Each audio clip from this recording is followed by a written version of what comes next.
not civilized just indicates that they are closer to the animals. So as different from animals. Human dignity is what supports us.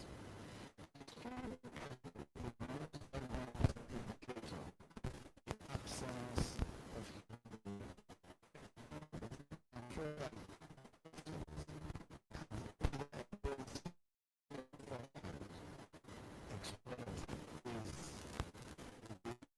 indicator of that absence of human dignity.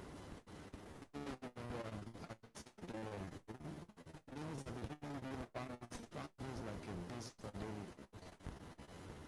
and is exposed to disease. Poverty and poor nutrition shows that the poor in the extreme are stunted.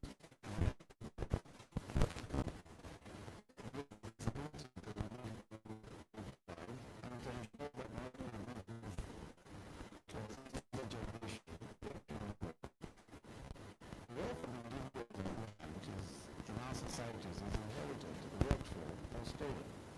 Sometimes a combination of any of these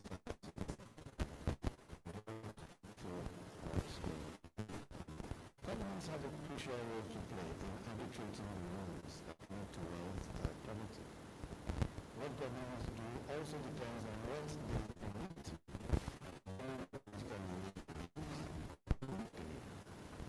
indeed, the national elite, the professionals, religious, political, to large extent, reinforce the rules again. To a large extent, national elite determine what is according to human dignity and join the work consensus. Extreme poverty is accepted. That is not necessarily offensive or indemeaning. The large number of poverty who run the cities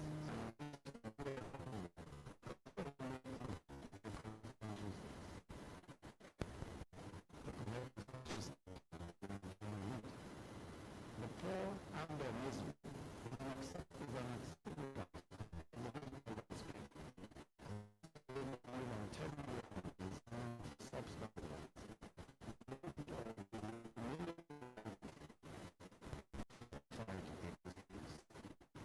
as a member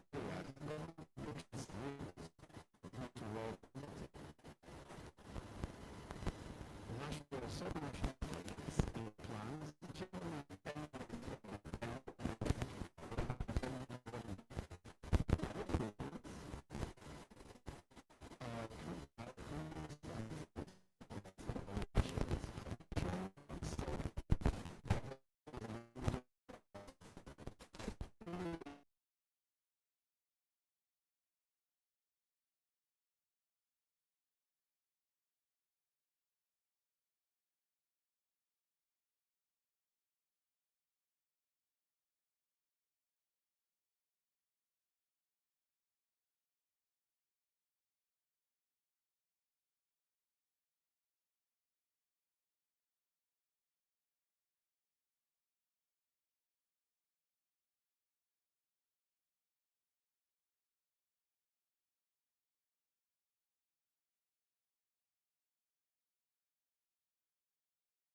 crisis reserves actually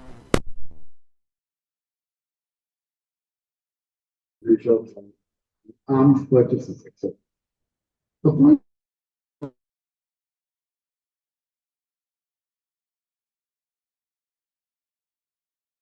the majority are doing. That's why they share outrageous, etc. There are always attempts to weaken the resistance because all the process is selected. Or it is only some West people who are being arrested. Or the prosecutor is a Christian, or the judge is a Muslim. The poor, on the other hand, are so blunt that they sometimes cannot even comprehend the enormity of the injustice for the time against them. President Buhari came into office determined to change four-home marriage.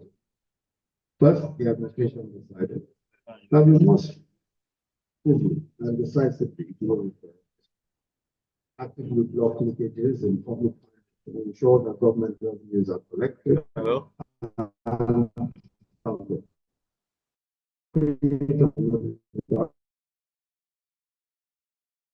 And launch perhaps the most ambitious social protection program.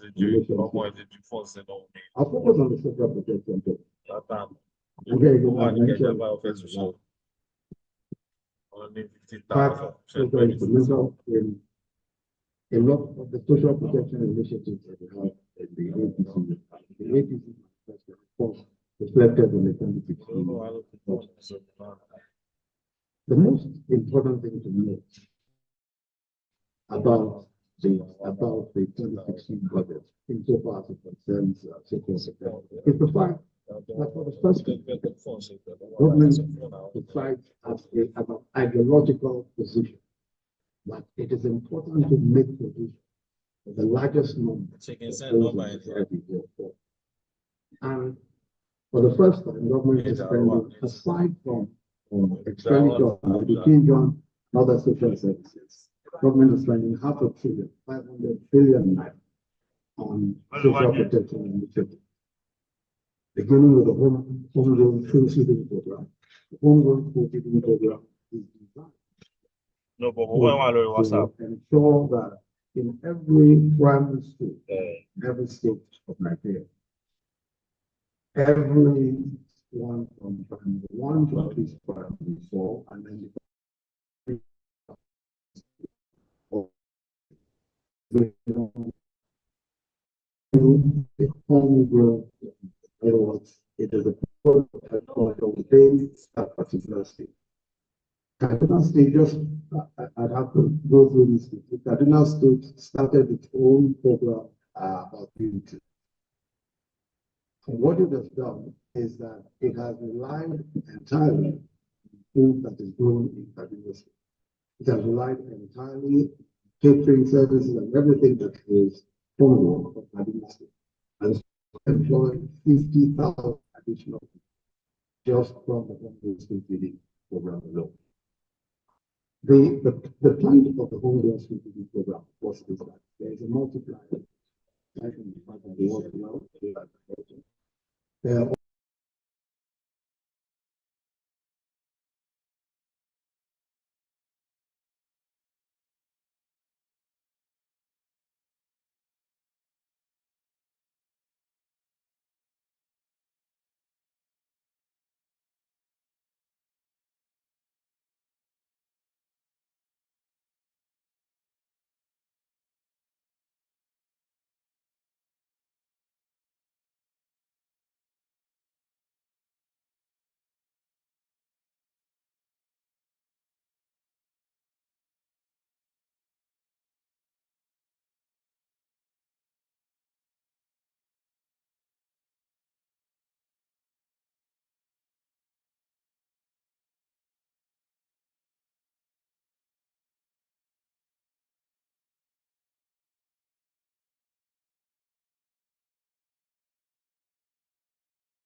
Just full market, Finito.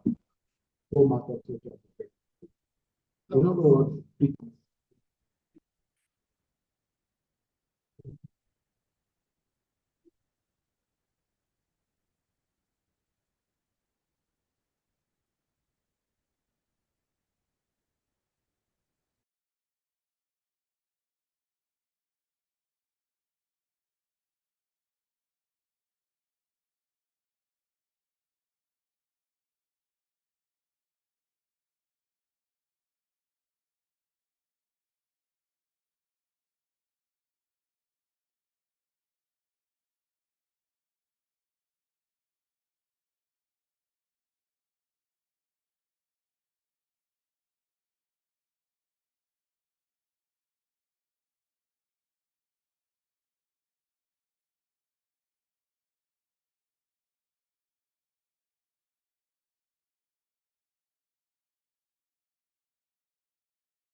Good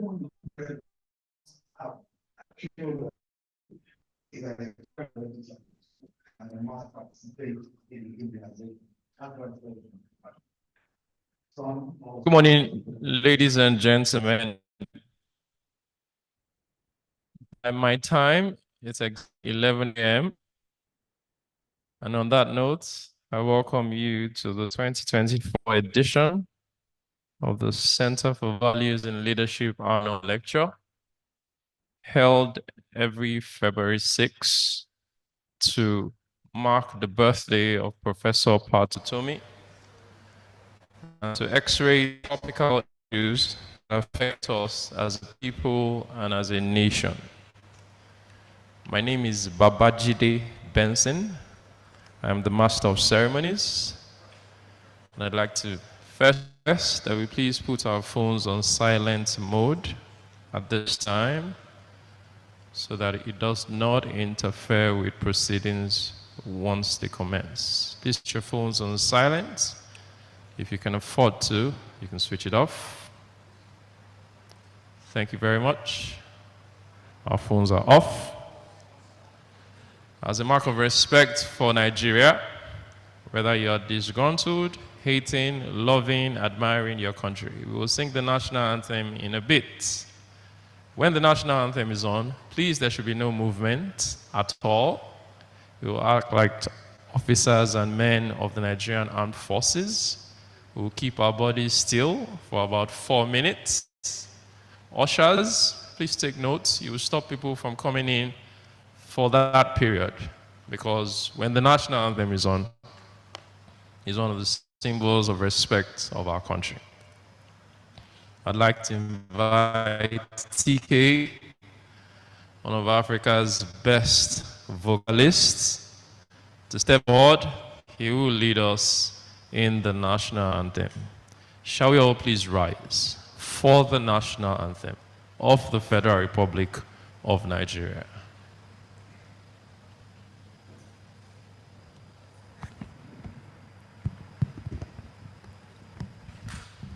Ushers, please take note, no movement at this time. Thank you.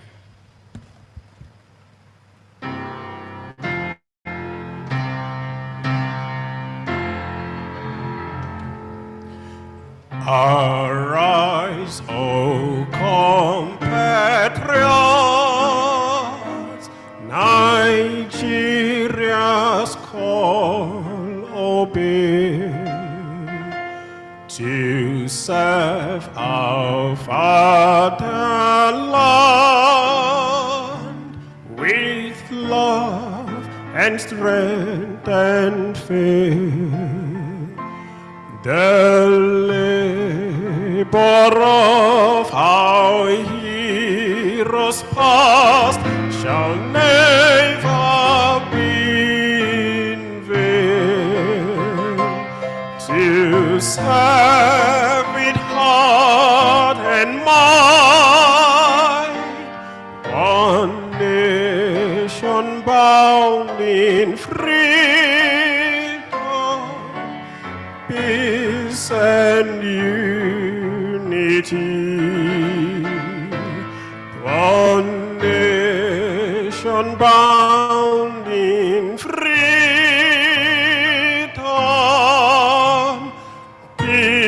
peace and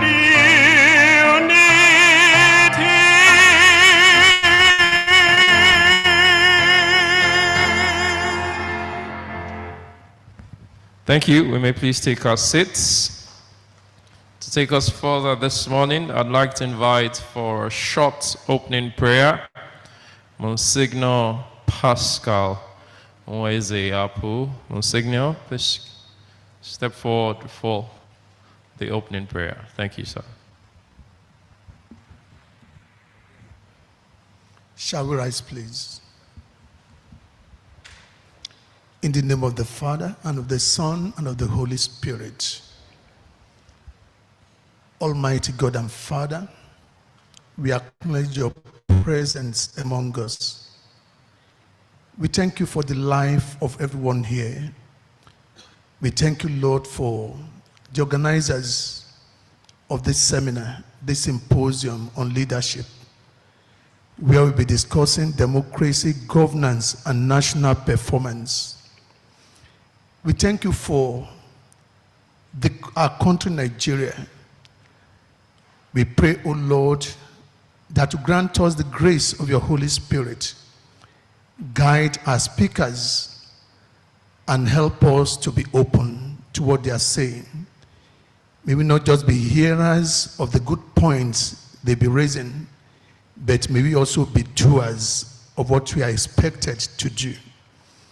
As we discuss Nigeria, we pray in a special way for our rulers, and we ask you to transform them into leaders. We pray, O Lord, that you free them from self, free them from greed, free them from narrow-mindedness. May they think about the good of their people. May they think about the future generation of children and youths in this country. And may we all be willing to make all the sacrifices we need to make this country great. Bless all that we shall do here today and make it impactful through Christ our Lord. In the name of the Father, and of the Son, and of the Holy Spirit. And the people of God shall say, thank you very much. You may please take your seats. I won't be doing this moderation alone. I'd like to invite Dr. Tanko Yunusa to please join me. Give him a warm round of applause as he comes. And he will take on proceedings from now. Thank you. You stay with me. Okay. Ladies and gentlemen, good morning. Yesterday, we had a wonderful program. In fact, we learned how to become entrepreneurs. And so today, myself and Jide Benson will try and manage time to ensure that we keep to the tenets of what the program really presents. Ladies and gentlemen, my job here is just to start recognizing some of the very important dignitaries that we have seated here. And it's very important to also note that in no particular order, this recognition will be made. And as we continue in this particular movement, in case other personalities do come in, we will continue to recognize them accordingly. So, the chairman of this very important occasion is no other than architect Obom Victor Attah, ladies and gentlemen. Obom Victor Attah is a foremost accomplished architect and a politician. He was the governor of Akwa Ibom State from May 29, 1999 to 2007. He was a member of the Board of Trustees of the People Democratic Party and one-time chairman, Nigerian Governors Forum. For me, I recognize him as the architect of the new Akwa Ibom. Of course, Nigeria has exported quite a number of individuals. Sometimes, when I hear him speak, I wonder really if English language was actually generated in Nigeria rather than in Britain or any other part of the world. I'm talking about one of our greatest exports, Chief Emeka Anyokwu, GCON, GCVO, CFR, Diploma par excellence. And he was, of course, the third Commonwealth Secretary General of the Commonwealth. Ladies and gentlemen, we also have our royal father, who, of course, is quite seated very close to him. He is no other person that they will be of Onitsha. For me, this is a gentleman of exceptional quality. He has represented the people, speak with the people, communicate with the people, and has built bridges across the River Niger. Thank you very much, sir, for all that you do for Nigeria. Ladies and gentlemen, it is also important for me to note that in the ranks of our leaders in the traditional leadership, we also have the representative of the Emir of Kazauri, and he's no other person than Ahmed Rufai Zakari, the Santuraki of Kazauri. Thank you very much for coming. Ladies and gentlemen, seated also in the front seat is the former Minister of Petroleum, Don Etiebet. A lot of people who know him will know his outstanding quality where he stands as a petroleum minister. Ladies and gentlemen, it's important for you to note that among us we are expecting quite a number of governors. But here is another one governor that has exemplified himself when he was in the office. He was in every of the strata. He was a senator, he was a governor, and he's no other person that Barrister Aminu Tambour. He was the governor of Sokoto State, the state of the Caliphate. Thank you very much, sir.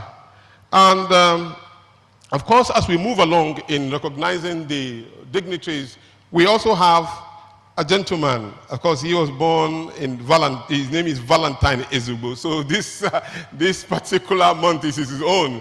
We are in the month of Valentine. So Valentine Ezugbo, please, you are welcome. Thank you very much for coming.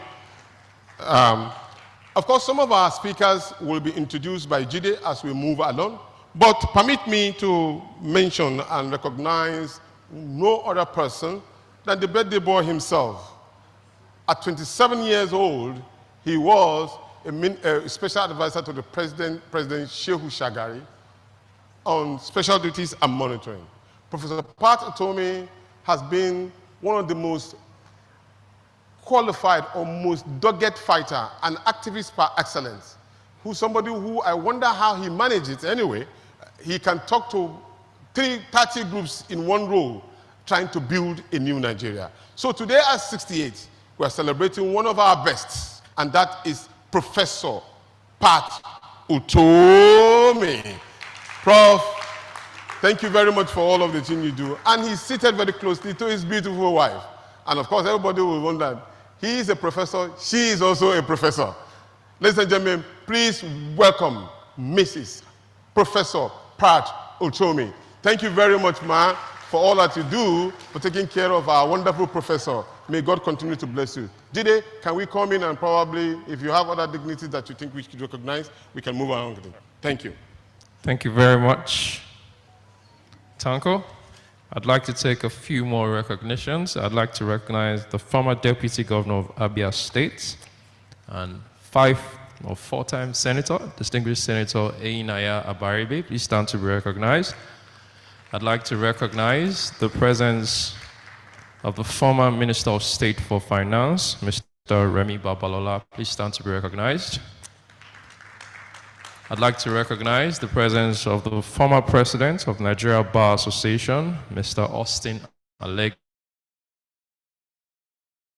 Stand to be recognized.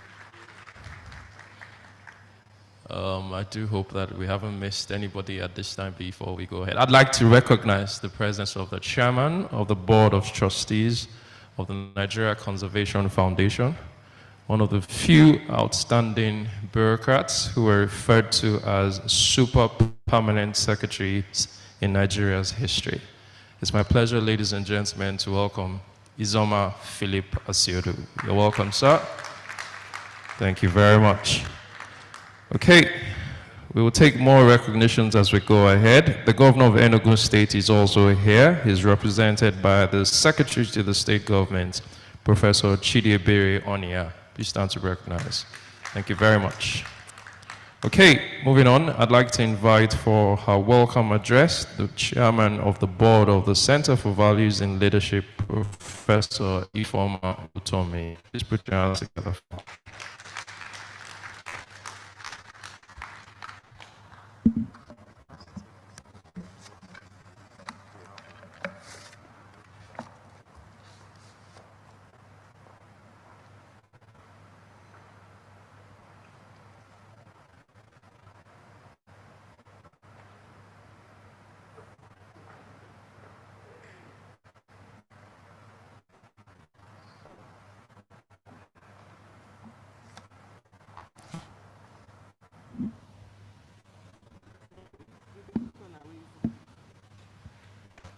Good morning, distinguished ladies and gentlemen, and all our eminent guests. And I warmly welcome you to this celebration today. It is indeed a triple celebration. So we're indeed very honored and delighted that you're here. In many ways, the CVL annual lecture is for us a time of unusual Thanksgiving. This year, it is even more so as we celebrate 20 years of the founding of CVL. This landmark anniversary, ironically, coincides with 40 years since the founder, Professor Pat Utomi, started activities to protect and support oppressed poor widows, and 25 years since he started the TV program, Patito's Gang. It takes grace to come as far down the road as we have come, CVL. And we travel on many, that the fair attention of gratitude one by one is not practical. But let me select a few of our annual lecture speakers, chairmen, and facilitators of some of our cherished programs as point of contact to those we owe so much. The CVL Kickoff Program was a role model forum. And it is noteworthy that the first speaker was the then Deputy Managing Director of Guinness Nigeria PLC, Ekwunife Okoli. The Role Model Forum was designed to get upwardly mobile young executives to share with young people the values that got them to the top. Mr. Okoli told the amazing story of him as a young person in Guinness at a time of scarcity, when to post a man out to the east was to spoil him with offers of inducements from distributors and retailers. While his colleagues lobbied for such positions, he turned it down for a good place in branding so that he could better learn the business. Choice will catapult his career when the season of product scarcity ended. Through the years, speakers at the RMF included Harish Aswani of the Tolaram Group, Kevin Balogun of Coca-Cola, Chinenye Mbauzoku, Hamid Joda of Taj Bank, and so many others. The other program designed to both celebrate honorees and learn from them and learn about the sector they were active in is the Leader Without Title, LWT Tribute Colloquium Series. And it was inspired by the Canadian Robin Sharma's famous book, The Leader Who Had No Title. Many are the people whose lives have been impacted in 15 years of LWT as CVL, as we honored more than 100 leaders, from Mr. Akintola Williams, Deacon Gamaliel Onosode, Izoma Philip Asiodu, who is here with us today, Alhaji Ahmed Joda, Dr. Michael Omolayole, Chief Ato Mbanefu, Mrs. Toyin Olakunrin, Professor Mrs. Elebute, Dr. Christopher Kolade, Engineer Mrs. Maduka, and Chief Emeka Anyoku, who is also here present, amongst others. I'm personally even more proud of the LWT subset on women who broke the glass ceiling. And this included and honored women like Dr. Mrs. Tokumbo Awolowo Dosumu, Ambassador Hadiza Mustafa, and Ambassador Adenike Ukonga. Just as worthy of our gratitude are those who have made the Talk Fest we're having today top of the public lecture calendar offering in the country. Our past chairmen include heads of state, General Yakubu Gowon, President Olusegun Obasanjo, Chief Joseph Sanusi, former governor of Central Bank, former Governor Babatunde Fashola, and speakers including President Kagame of Rwanda and George Oponwe of Liberia, U.S. Congressman Jerry Weller, Bishop Matthew Hassan Kuka, Vice President Yemi Oshibajo, Professor Ibrahim Gambari. Such other programs, such as the Young Entrepreneurs Training Program, YETP, the Nigerian History Series, and the Youth Boot Camp, are ample selections from what underlies the impact God enabled us to have. We're indeed truly grateful to all these people.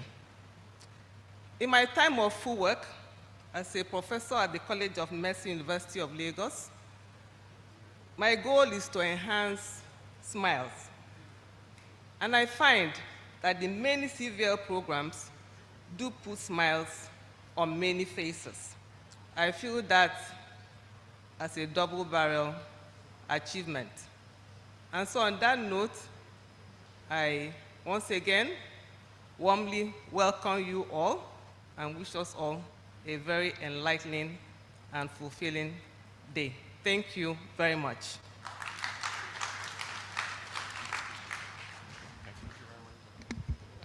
Thank you very much, Professor Utomi. Mrs. Ladies and gentlemen, the next item on the program is welcome remarks by the birthday boy. But before that, I'd like to take a few more recognitions. First, I'd like to recognize the governor of Nasarawa State, who just walked in, Dr. Engineer Sule Abdullahi. Please stand to be recognized, Your Excellency. Please put your hands together for him. I would also like to recognize Dr. Chris Asoluka. Please stand to be recognized. And last but not the least, but this round of recognition is Showbiz Impresario, Chief BC Olatilo. Please put your hands together for all of them. Thank you very much. Permit me to also recognize the presence of Professor Osita Ogu. He's a former Minister of National Mining and Economic Advisor to the President at that time. And of course, he happens to be the book reviewer this morning. And then also there's Mr. Dele Ajofo and Oluye Adebuiga Adeniji. Then we have Yeye Adenike Agnes Shobajo, who is also seated, and Chief Temidayo Nike Oriola, a member of the think tank of Big Tent. Ladies and gentlemen, you are mostly welcome. Thank you so much for coming. Ladies and gentlemen, please let's welcome Professor Pat Utomi. Thank you very much.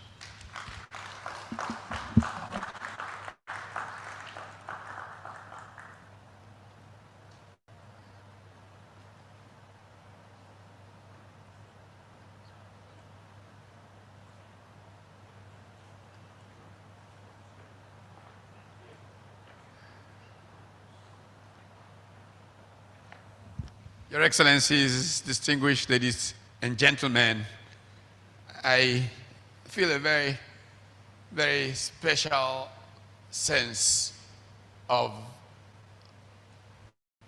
appropriateness of this moment. Today It's a time of thanksgiving. It's a time for stock taking. But in taking stock, it is important to recognize that there is good and there is bad in this world. But our purpose is what really matters. Our purpose is to be co-creators with God, moving creation towards His perfection. And all the effort that has come through in trying to run all the programs that CVL has run, it's about how to make for a better world so that those who come after us will have a more noble humanity. And in going through that this morning, I want to say that my remarks are written down in this little magazine brochure that is with you, and you can read it at your leisure. There's plenty to read in it. Actually, this is a collector's item. Please keep it and read every word that is printed there. But really, truly, what I wanted to focus on is that in spite of all that seems bad, there's so much good that has been done in this country. And some of those who have done that good are in this room. And we want to salute them. I take an example, a very simple example. There's a book that I have just written. It took me 45 years to write that book, believe it or not. Yes, I've written many books. This one started getting written while I was a young graduate student. It was completed only a few weeks ago and will be upgraded in less than 4 weeks from now because it's all happening so quickly. Our country, and Professor Ubu will speak to that book in a few minutes, but our country has been challenged not because people are wicked. It's challenged mainly because people are ignorant and they don't make the effort to learn enough to do what's good for even themselves.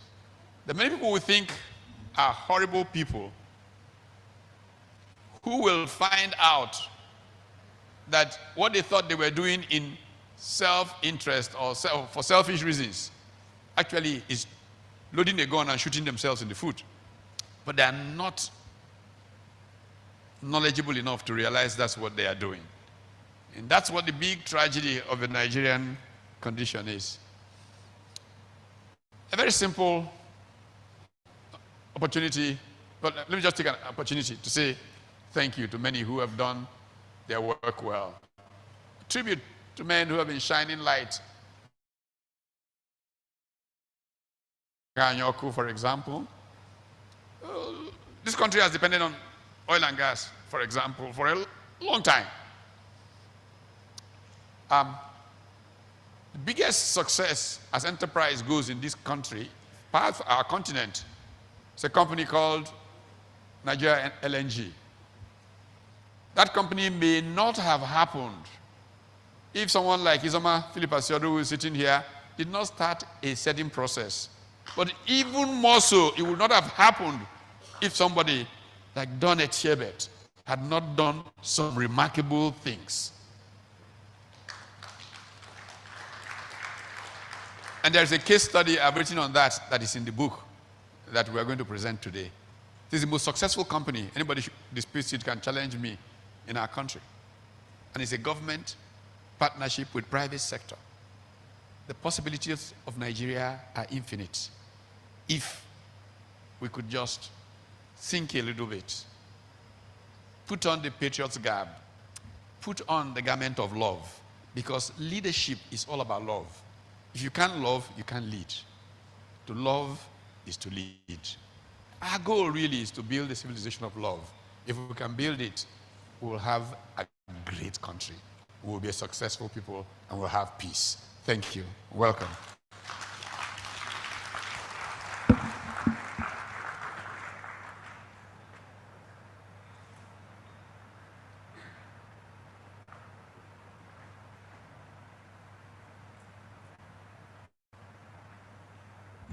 Thank you so much, Prof. That's one of the most shortest presentations I've seen Prof made in recent times. I think it deserves a round of applause for that. That's probably one of the training that we got yesterday in terms management. Thank you. Quickly, let me recognize the students that come in. These are some of the Catch Them Young that Professor Patutomi is doing. They are students from Blooming Green High School, Yaba, Lagos. They are here also to learn from you. Thank you. Now call on the chairman of the occasion to make his presentation. As I said earlier on, for me, this gentleman represents humility, gentility, and action. I used to visit him when he was the governor in a cottage house, he with his beautiful wife. And it was there that he developed and built the new Akwa Ibom that you all see.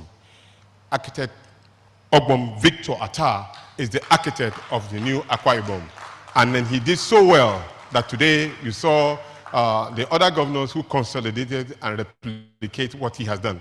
Sir, you are welcome, and thank you very much for what you have done to the people of Akwa Ibom. And we are so proud of you, sir. Thank you very much. Please, another round of applause for him, please. Thank you.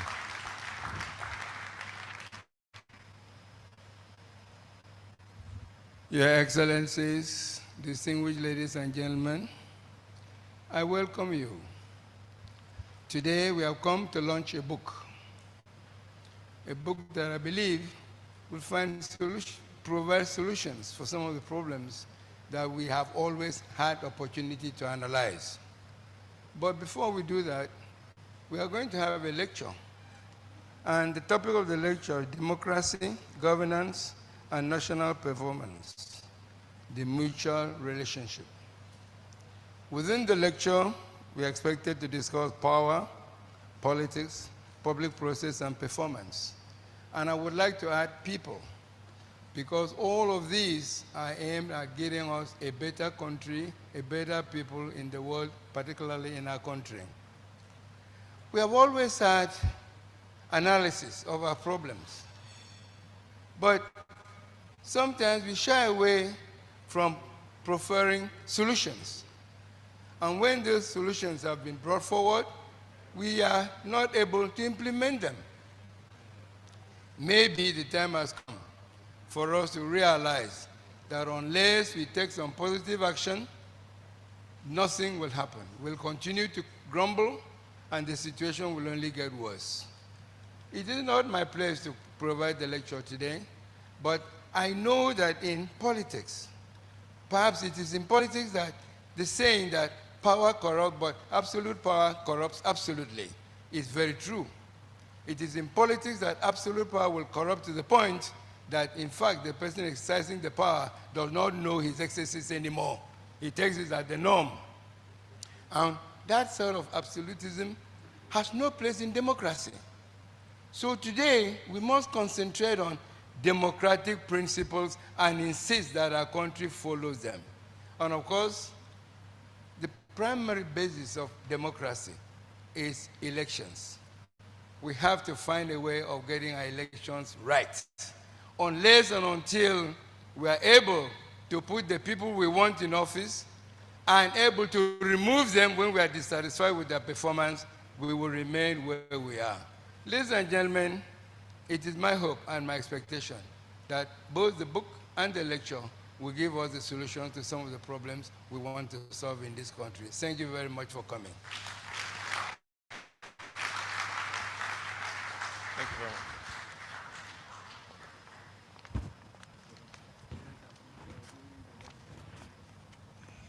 Thank you very much, Obong Victor Atta. Ladies and gentlemen, the next item on the program is to invite our speakers. And of course, it would commence with a keynote speaker. We have Professor Lewis with us. But before I invite him, I'd like to recognize the students of Trinity University, Lagos. Greatest Nigerian students. All right, thank you. That's how you know Ajebota students. Those of them that go to private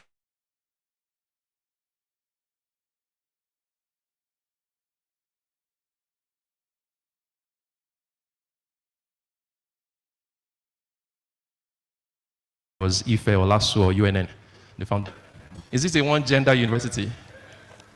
All right. Professor Peter Lewis is our keynote speaker today. And clearly we were saving him for the last. Can I please invite you to come up stage as I read your citation? Please put your hands together for Professor Peter Lewis to stand beside me.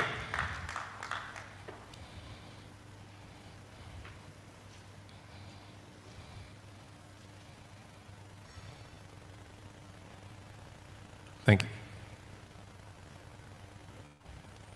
Thank you. All right. Professor Peter Lewis is the Warren Weinstein Chair of African Studies at the Johns Hopkins University School of Advanced International Studies. He served as SAIS Associate Dean for Academic and Faculty Affairs from 2015 to 2018 and has directed the school's Africa Studies program since joining Johns Hopkins University in 2006, and he currently oversees the school's Middle East program. His research and teaching focuses on economic reform and political transition in developing countries, with a particular emphasis on governance and development in sub-Saharan Africa. He has written extensively on economic adjustment, democratization, and civil society in Africa, democratic reform and political economy in Nigeria, public attitudes towards reform and democracy in West Africa. He is a member of the Council on Foreign Relations and the editorial board of the Journal of Democracy. He has consulted for the Ford Foundation, the MacArthur Foundation, the Carter Center, the United States Agency for International Development, USAID, and the World Bank. He received his bachelor's degree from the University of California in Berkeley and a master's and doctorate degrees from Princeton University. Ladies and gentlemen, please get your pens and papers as we listen to Professor Lewis. Your hands together for him again. Thank you so much. Here we go. So, good. Hello? This is better.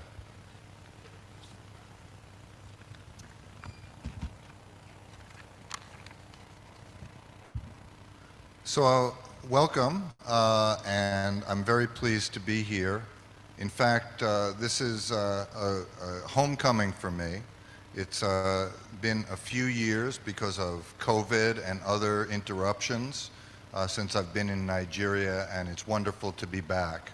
And I'm deeply grateful to Professor Pat Utomi for inviting me to deliver this keynote lecture. And I'm really pleased for the opportunity to speak with you today. It's a very distinguished and thoughtful group, reflecting on crucial issues at an urgent time, and I'm really pleased and honored to be included. I'm also especially grateful and appreciative that Professor Utomi began with an appreciation for so many people in the room who represent a better direction for the country and who have given so much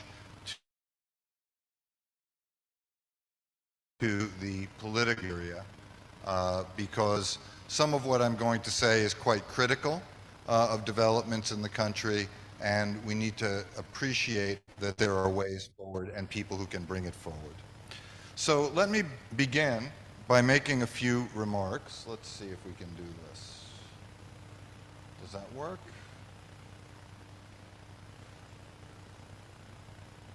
This is not working.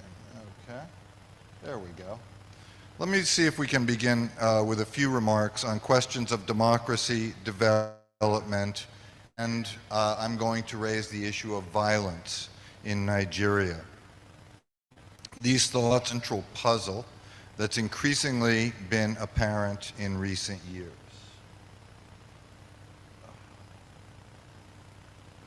There we go. A central puzzle that has been increasingly apparent in recent years. Nigeria has achieved a political milestone. The Fourth Republic has endured as a civilian electoral regime, and indeed the longest regime of any type in the nation's post-independence history. We have just gone through a 7th election cycle since 1990. Constitutional transition of government, and in the history of the Fourth Republic, a peaceful turnover from one presidential incumbent to another and from one ruling party to another. Democracy has been more resilient in Nigeria than many of us would have expected if we think back 25 years. And yet, Nigeria has also become increasingly violent in the past 2 decades, with multiple insurgencies, communal conflicts, land disputes, and widespread criminal activity. It is fair to say that the country now faces a general crisis of security, as government cannot provide basic protection for much of the population or territory. Why is this so? The current dilemma was not inevitable.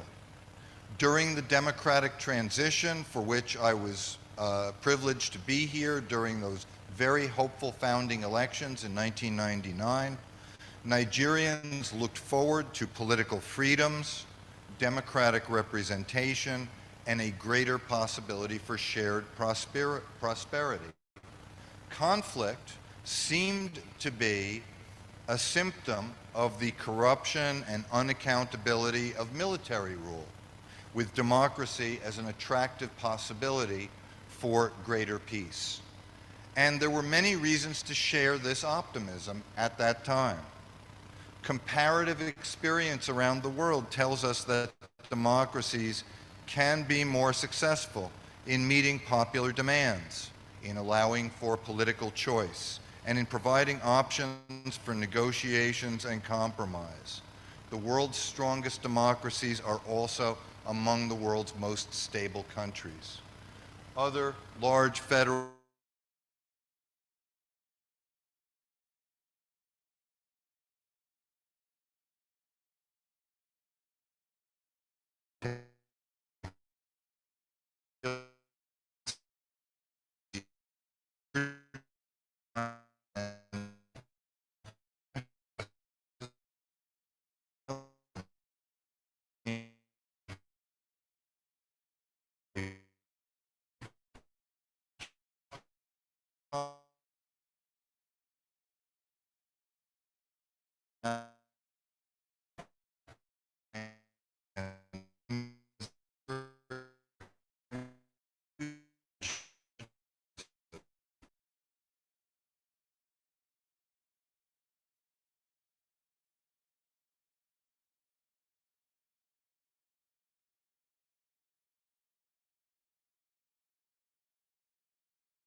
in the Fourth Republic. And third, a divided elite and a marginalized population have turned too often to violent tactics in the struggle for resources and for identity. So let me quickly review each of these points. The Fourth Republic represents an historic bargain. Recall the three grand bargains in Nigerian history. The first was the independence bargain of 1959. It led to the First Republic, which unfortunately and tragically ended in military intervention and civil war. The second grand bargain at the conclusion of the Civil War was a focus by military and civilian elites to maintain national unity. That led to federalism, and it was facilitated by oil revenues in the first oil boom. We are now in the third grand bargain in Nigerian history, the Fourth Republic. After 40 years of failed democracy and military interventions and predatory military rule, elites agreed in 1999 to try to implant a durable democracy. This democracy has been resilient. And this is what is critical about the current moment. But the third bargain has lasted for 25 years, but still it has contained important flaws. Much of the bargain for the Fourth Republic has been negotiated by the three central minority groups from the north, from the southeast, from the southwest, who have dominated politics since 1959. The idea of the power shift, the idea of zoning, these were essentially bargains between the three big groups. Federal character adds some token inclusion, but many minorities are not in the tent. What are the central problems arising from this narrow coalition? First, we see, as the governor has reflected, the lack of institutionalized parties that could have national reach. The party system in Nigeria has shifted between dominant parties with a limited base, but with few durable links to voters or communities. Think about the political parties in Nigeria, including the dominant and the ruling parties who have governed. They have changed their name, they have reorganized, they have shifted their affiliations with, again, as Governor Atta has cited, elections that are often not free and fair, and party affairs that are often not democratic. The point is that citizens and voters in many parts of the country lack a strong stake in the current system. And indeed, the parties are often transactional, as politicians compete over the distribution of rents and spoils. Political parties do not project clear ideologies or party programs. As a result, the parties do not have strong voter coalitions beyond their regional support. This gives rise to a crucial problem of exclusion. For many groups at the political margins in Nigeria, they don't have a voice through the party system or through elections to the political establishment. They don't have access to power or policy. Without fair elections, accountable legislators, or responsive party organizations, substantial groups of citizens experience political disaffection. Electoral violence and low turnout are just two symptoms of this syndrome. This leads to a second problem. The first is some of the political problems that arise from the compact of the Fourth Republic, but also the failure of development, or the shortcomings of development should be noted. There is in the current political dispensation a type of what I will call an elite cartel that shares government resources and rents, but it works at cross purposes with economic development. And here I want to acknowledge a long lineage of scholars and analysts who have pointed to the problem of political capture, the problem of political logic working at cross purposes with development. There's Richard Joseph and the emphasis on pre-Bendel politics. The late Professor Claude Ake, who has argued that there is a political logic that diverges from development. My own work on the comparison between some Southeast Asian countries and Nigeria that looks at the possibility of a developmental ethos in countries that are diverse, some countries that have a Muslim majority, some countries that have problems with corruption, but the possibility of development in difficult territory and difficult circumstances. Professor Utomi's many writings, but particularly his book, his recent memoir, Why Not?, which really reflects about political capture and elite politics in Nigeria.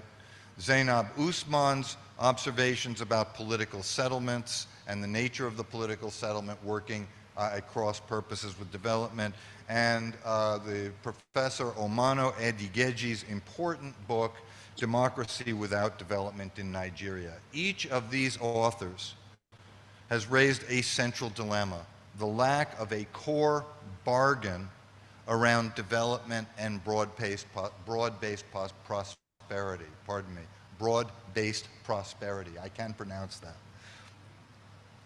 Which, as Stefan Durkin reminds us, is a crucial foundation for political change. So the simple takeaway point here is that Nigeria's shortcomings in economic development represent a core political problem. A core problem of the political class, that the way it functions as a whole. Even with the many good people in this room who have made impressive efforts to advance Nigeria, we know that as a class and as a grouping, the political elite has not delivered.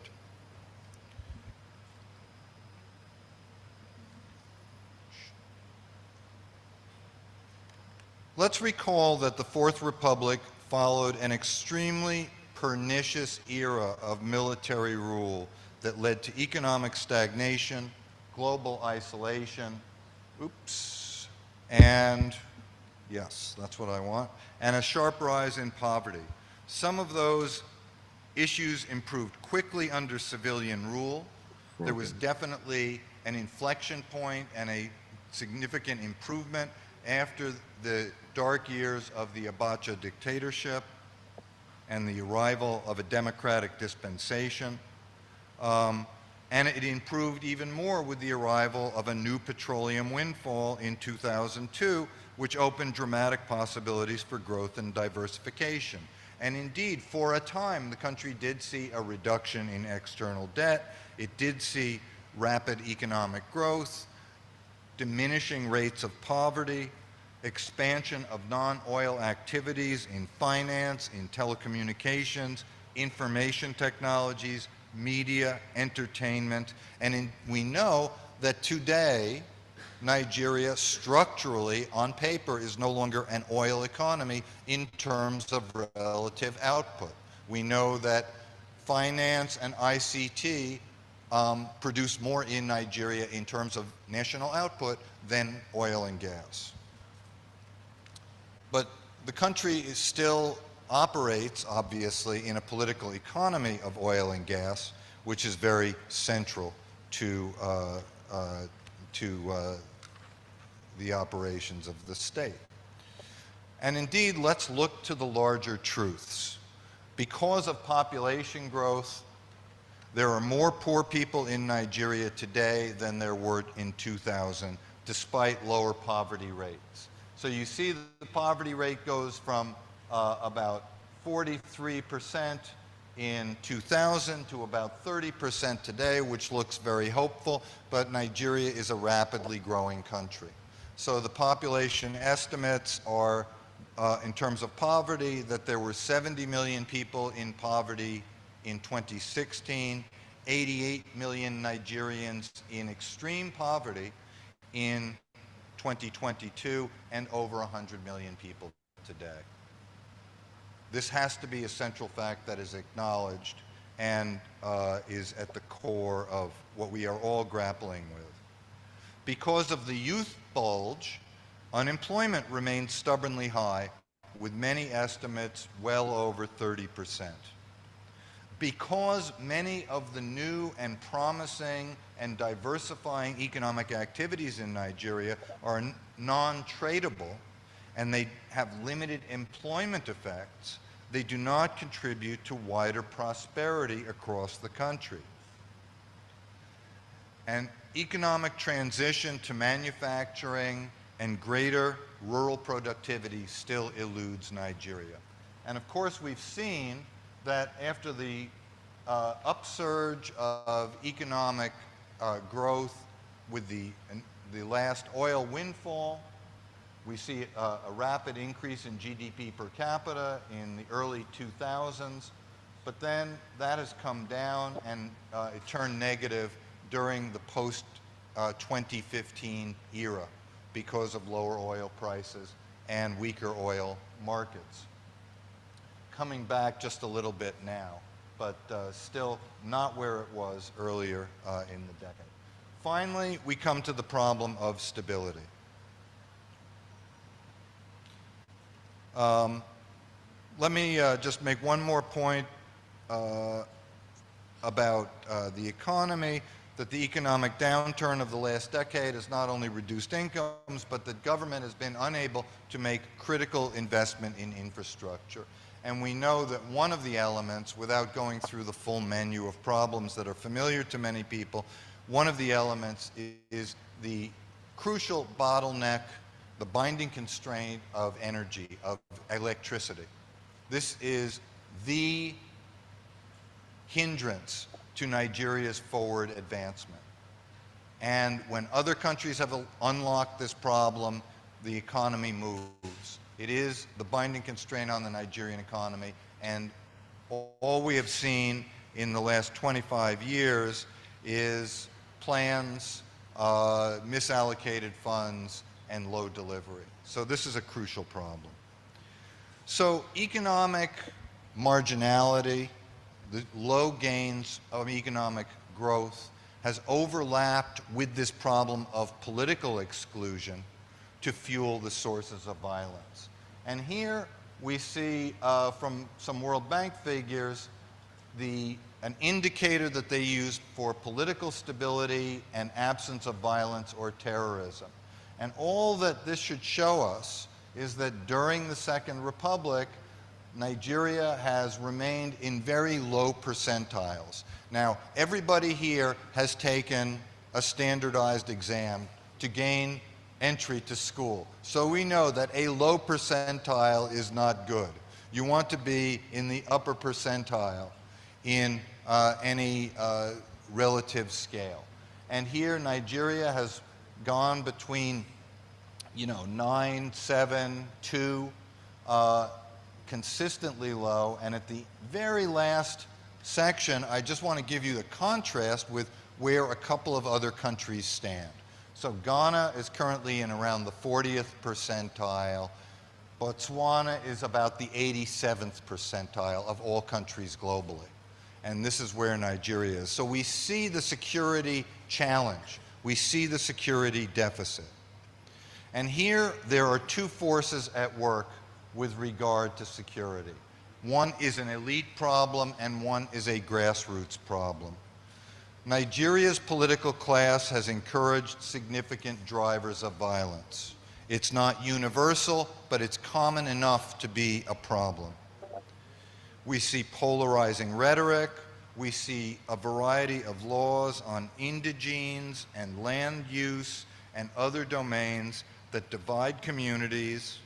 And in addition, many politicians or political aspirants have turned to violence in elections and collusion with armed groups in the search for power.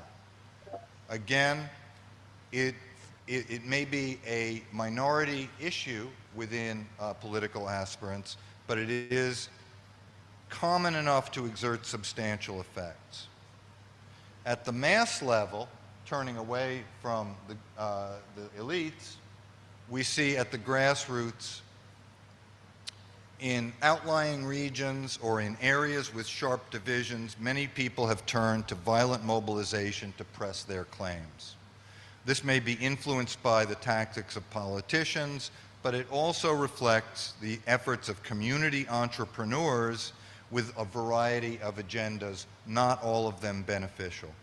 In many instances, we see a dramatic escalation of violence when armed groups and activist agendas and abuses by state security forces combine to inflame conflict. So I have outlined a set of problems that are no doubt familiar to this audience. Unfortunately, perhaps deeply familiar to this audience. But as speaking personally, as someone with an abiding commitment to the Nigerian project, and someone with a personal connection to many people in this country. There are so many people in this audience who I've interacted with and who have been helpful to me, who have been friends, who have been influential. I want to particularly acknowledge Philip Asiodu's presence, who was an early mentor in guiding me and teaching me about Nigeria, and my long friendship with Professor Utomi and many others. I cannot conclude with a message of despair. In fact, I think there are a number of possibilities on the horizon and a number of people and potential institutions that are available now that can bring Nigeria to a better equilibrium and a greater future. Yeah, good, fine, works. First, the development of effective developmental forces among the political establishment can shift the current status quo. In recent elections, including the last election, we have seen articulate, development-oriented candidates. Professor Utomi was such a candidate in earlier elections. We also see some governors and ministers associated with the major parties who embody a stronger commitment to governance and economic change. If a major party or influential challenger builds a policy platform that attracts voters and embodies a programmatic approach, this could serve as a vehicle for transition. Such tendencies and individuals are already visible in the Nigerian landscape, and the challenge is organization building and political mobilization. Institution building is critical, and reform in the security sector. I see stirrings in my hosts, and so I realize I've spoken over my time. So let me conclude with a simple observation. In 1999, India looked very much like Nigeria does today. There were secessionist movements, breakaway factions, big insurgencies, widespread crime, religious riots, even political assassinations of the head of state. Since the turn of this century, everything in India in terms of stability has been trending in a good direction. Violence has been going down. This resulted from broad-based economic growth, one of the fastest per capita increases in growth in anywhere in the world. Nigeria, unfortunately, has overtaken India as the poverty capital of the world in terms of sheer numbers. It was careful conflict resolution by politicians, broad-based political parties that spoke to large numbers of people and delivered some sense of hope to the voting masses, and an elite compact around growth. Also, some capability in the security service. The point is that if it can happen in India or Indonesia or South Africa, it can happen here. So India's example should remind us that in a federal democracy with many divisions, lots of poverty, and a difficult history, we can get rapid improvements. The options awaiting Nigeria should inspire us all. Thank you for your time.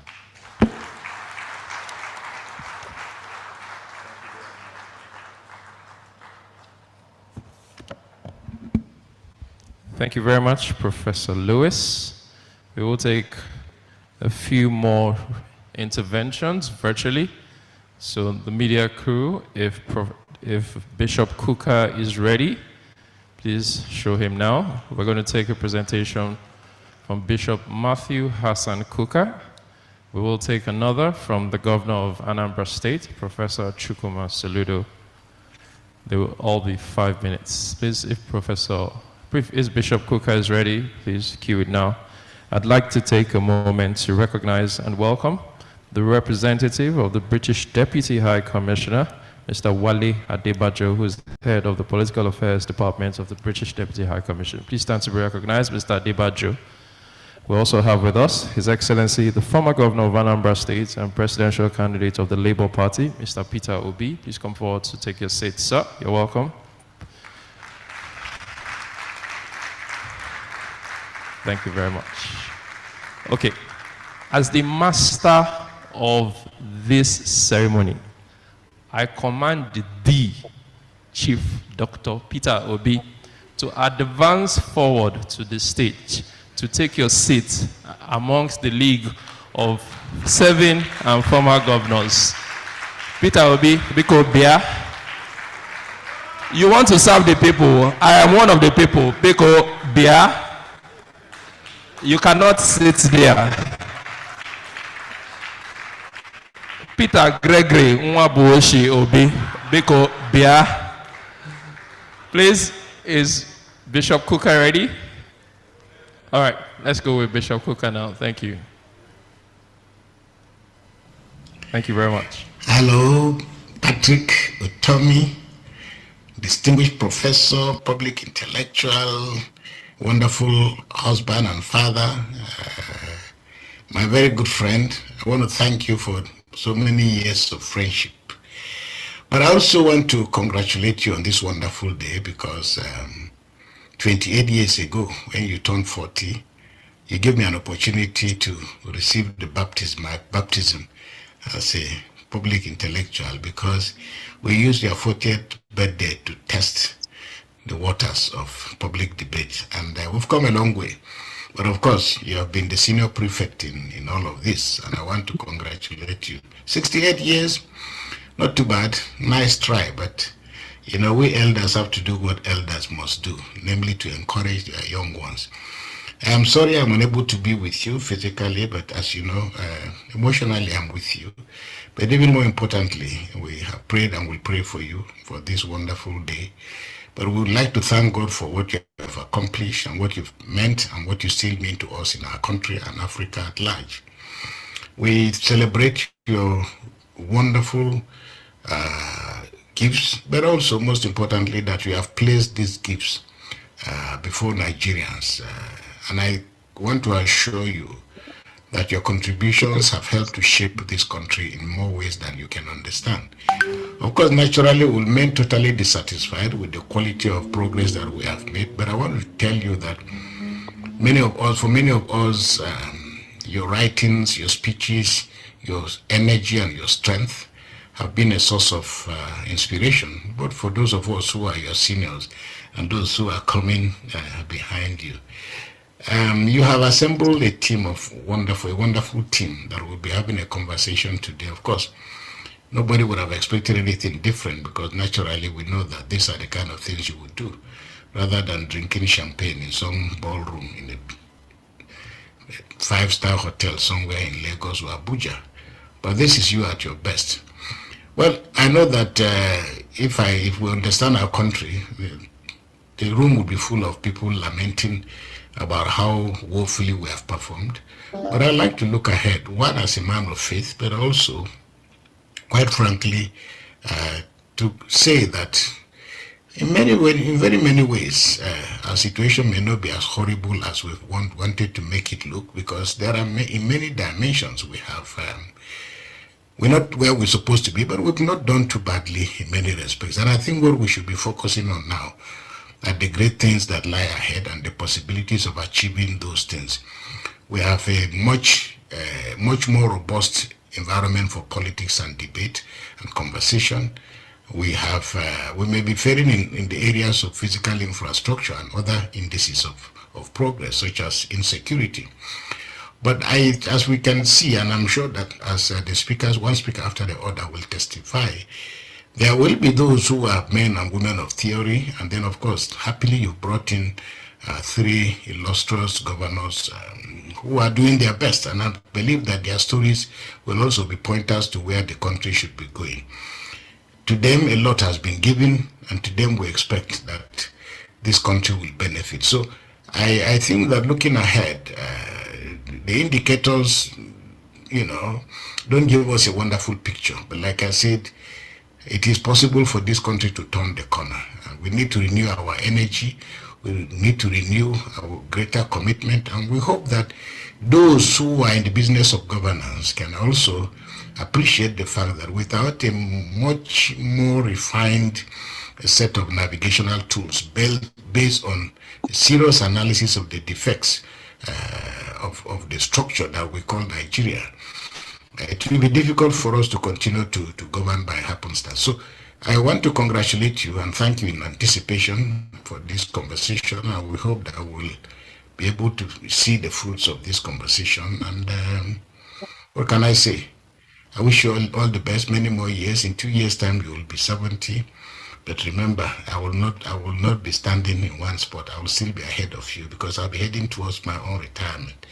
So once again, my dear friend, Pat, father, husband, friend, teacher, counselor, a very happy birthday. God bless you and God bless the Federal Republic of Nigeria.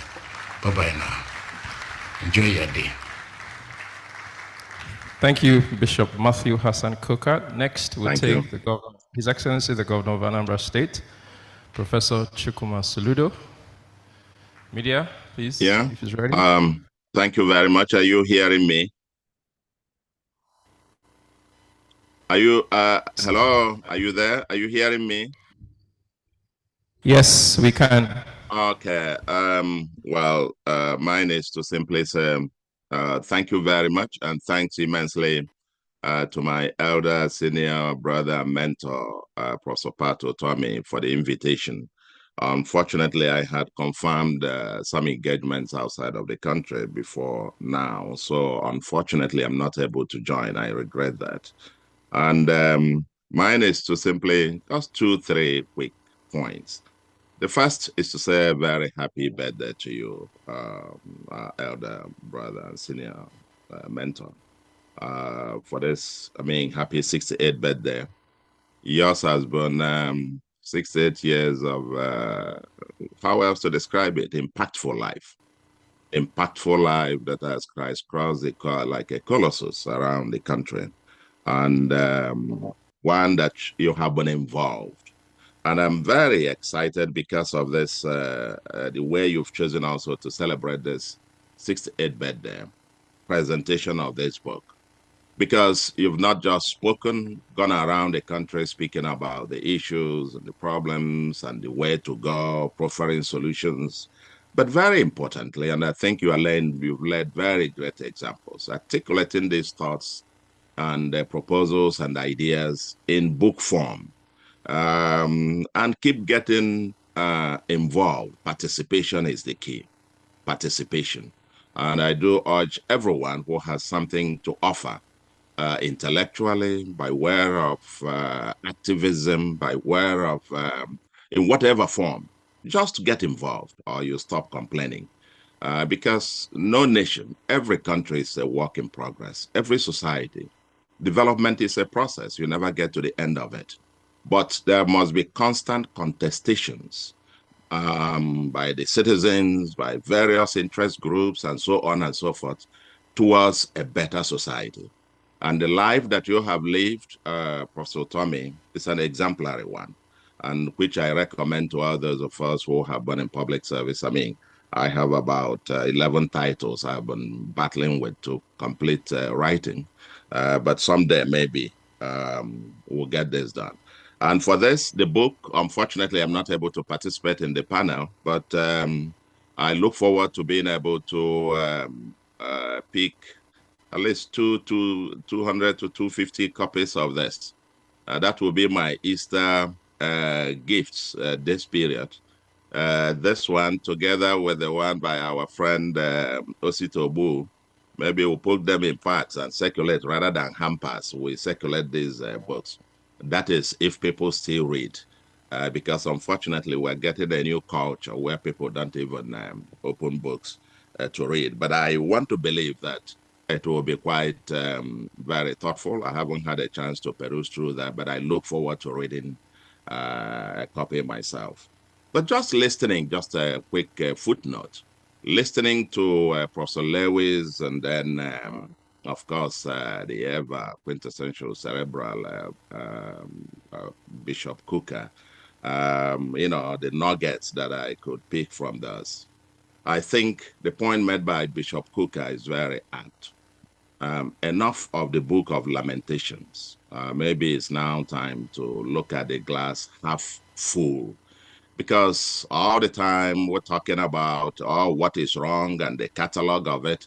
If you're a decision maker, after all the ills and so on, gloom and doom, where do we go from here? That's what a policymaker is asking for. In specific terms, what should I do? If you've got 2 minutes in front of a policymaker, he wants to know, in specific terms, what do I do to remedy this? And I think it's a big topic, very huge one, the title of the book that you have written.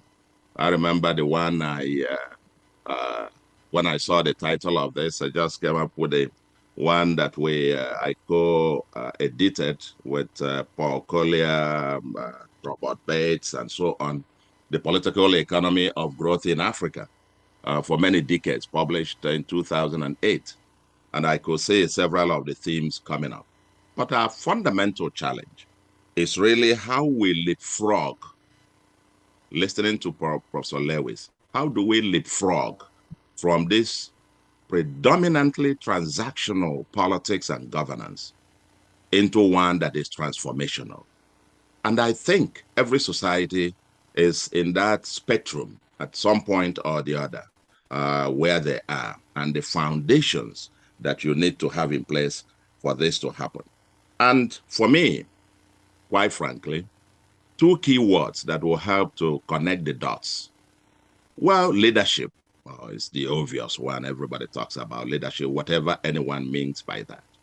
But a key one that is missing, often not paid enough attention to, is institutions. Institutions.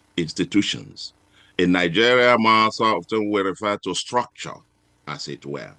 Because no matter how skilled Lionel Messi is as a footballer, if you take him and put him not in a regular, normal football field, but you put him in a cassava farm as a field, his skills may completely disappear. And so we need to pay a lot of attention to the institutions. I applied for this job because I believe, having served at the federal level, various institutions, the federal level, Chief Economic Advisor, Head of National Planning, Governor of Central Bank, and, crisscrossing Abuja, I've come to a conclusion, very important one, that yes, we need an effective central government, but perhaps we need to get back again from below, bottom up. We need to fix the subnationals, as it were. But then the overarching institutional framework, which is the Constitution of Nigeria, requires a fundamental review. Unitary federalism that we are running, where we think we can run Nigeria, everything Nigeria from Abuja, it's simply not going to work, no matter how we try. Take security, which Professor Lewis did at Dumbret. To think that the 71 or so thousand policemen controlled from Abuja will police the 225 million Nigerians out there, and the federal government is not even in a position to fund that, as it were. And we're still debating whether to have state police or that, and so on and so forth. It's not going to work. Take the rule of law. Security, if you don't have security, law and order, and you think is a judiciary that is so centralized that everything ends up in the Supreme Court, that if somebody steals a goat in one village, they can litigate that matter and it will end at the Supreme Court and take 20 years or 35 years to settle. Somebody comes to buy land in Nigeria and a foreign investor and is incumbent. They go to court. It must end at the Supreme Court. And so you have 20-something, 30-something thousand cases there at the Supreme Court with how many justices to deal with. There are fundamental issues about, and you want speedy dispensation of justice, rule of law, and so on and so forth. So we have quite a huge work to do about the super-arching institution. Of course, leadership is key, ultimately. We've seen that with America, that no matter the strength of the interaction between leadership and the institutions, when Trump tried to overturn the election, he would have succeeded if Mike Pence, if they didn't have strong institutions to resist him. And then a leadership by Mike Pence, for example, who refused to do his bidding. Otherwise, he would have succeeded. So institutions are foundational to the progress of any society. As Semogolo and all the books that we have, institution. But we also need good leaders who will even enforce them. As we've seen in the case of the Central Bank of Nigeria, who had excellent laws. We needed, the Supreme Court had to rise up, to stop the currency confiscation agenda, which was illegal. I superintended the 2007 Central Bank Act. I knew that was illegal, the currency confiscation that was ongoing under the name of currency exchange. The Supreme Court had to, and with the debilitating disastrous consequences for the macroeconomy, or the central bank going on beyond its legal remit in continuously printing money, 20-something trillion, backed by nothing. And today we are faced with all the massive inflation, depreciation of the exchange rate, and so on and so forth. The law said they couldn't do that. The law forbade that, but they did that. But there was no restraining institution. So you have this interaction between leadership and institutions. But I think we need to pay attention to both. Leadership matters, but also institutions,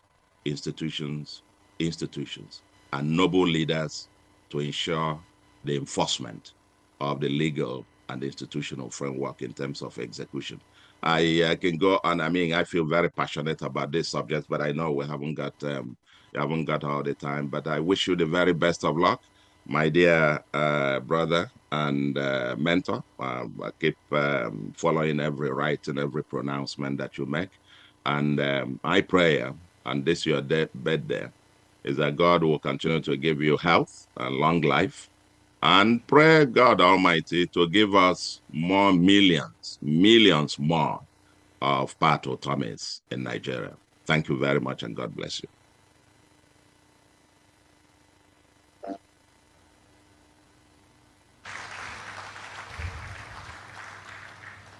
Thank you very much, Prophet Chukwuma Soludo, that God will give us many more Pat-O-Tomies in Nigeria. All right, ladies and gentlemen, we're getting ready for what is going to be an eminent panel. Before them, I'll invite one last comment about the book that will be presented this morning. Just to prepare their minds, we're going to have on the panel the former Speaker of the House of Representatives and former Governor of Sokoto State, and currently a Senator, His Excellency Aminu Waziri Tambuwal. We would also have on that panel former Deputy Governor of Abia State and 5-time Senator, distinguished Senator Einaya Abaribe. We're also going to have on that panel the current Governor of Nasarawa State, Engineer Sule Abdullahi. And also on that panel will be the Governor of Enugu State, represented by the Secretary to the Government of the State, Professor Chidi Ebere Onya. So it's my pleasure now to welcome Professor Osita Ogbu for his remarks about the book. For his review of the book. I do apologize. For his review of the book, after which the panelists will come up. Thank you very much. Please put your hands together for Professor Ogbu.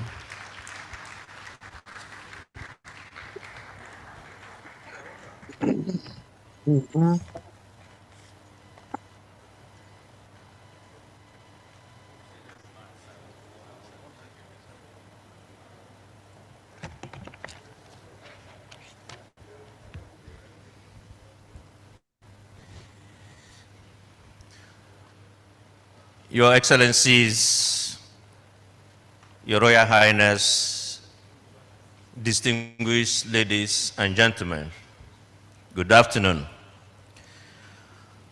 When Pat Utomi asked me to be the book reviewer, he and I had a debate.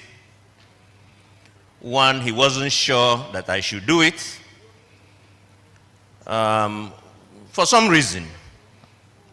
He said that I am too implicated in the book. He had opened a chapter in the book with me and the stories I shared with him.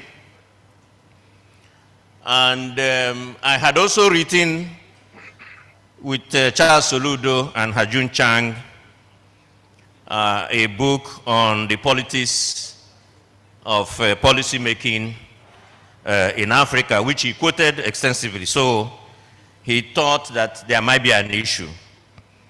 I had my own reasons for why I didn't think I should be the reviewer. I thought that to present parts to the public might be an onerous task, and I may not have the energy and time. But at the end of the day, we agreed that there was no issue and that I was going to make this disclaimer up front. So, a couple of years ago, as a young senior program specialist in the Canadian International Development Research Center based in Nairobi, I was troubled that we were spending millions of dollars supporting research which claimed as the ultimate output influence on public policy. And then it dawned on me that we did not understand how policies were made. So if you were going to influence policy, what's your entry point? Where do you start? It led to me assembling African economists from several African countries, and we made a grant from the International Development Research Center. Professor Ludo was one of them, and a book came out on the politics of trade making. We learned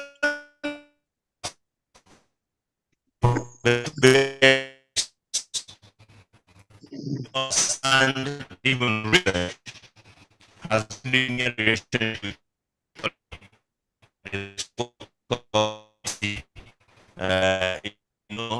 your knowledge you write, you may not know it will be used.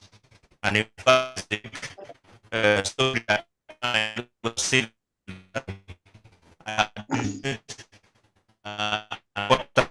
continent, our future, to almost all the ministers across the continent.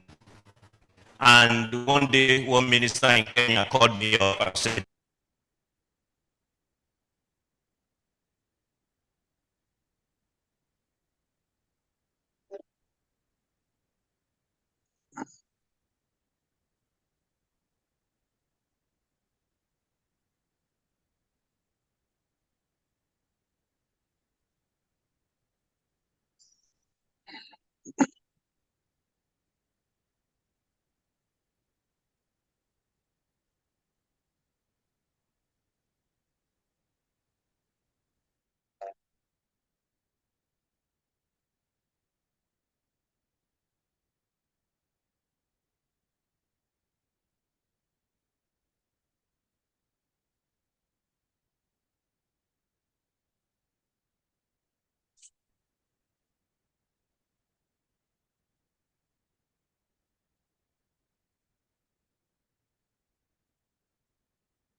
is intellectual completely immersed in the nuances of Nigeria and indeed Africa development challenges, and this is very important, the emphasis on nuances.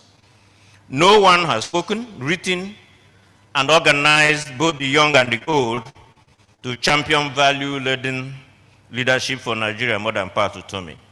And he's still organizing. I think he's cooking up something something. The village, courageous enough to differ from mainstream Orthodox views in the mold of a few Africans that I have categorized as African intellectual freedom fighters, those who are confident, knowledgeable, self-believe, willing to use that knowledge to liberate the continent. In addition to his knowledge, he has great understanding. It is in understanding that gives purpose and contextual relevance to knowledge. There is this story about a young, very bright economist who flew in from Washington to a very rural area in Africa. And he had this sophisticated model about how to improve farming. So he went to this old man and he was saying, you know this goat you have, if you import these feeds, do this, here is my model, you will multiply by 10, 30 times. And the old man listened as he was demonstrating in his fancy laptop. When he finished, the man pulled him aside and said, but what I have are not goats, they are sheep. So the man had knowledge, he had no understanding. His knowledge did not have context. He couldn't make a distinction between goat and sheep. And so that model, of course, collapsed.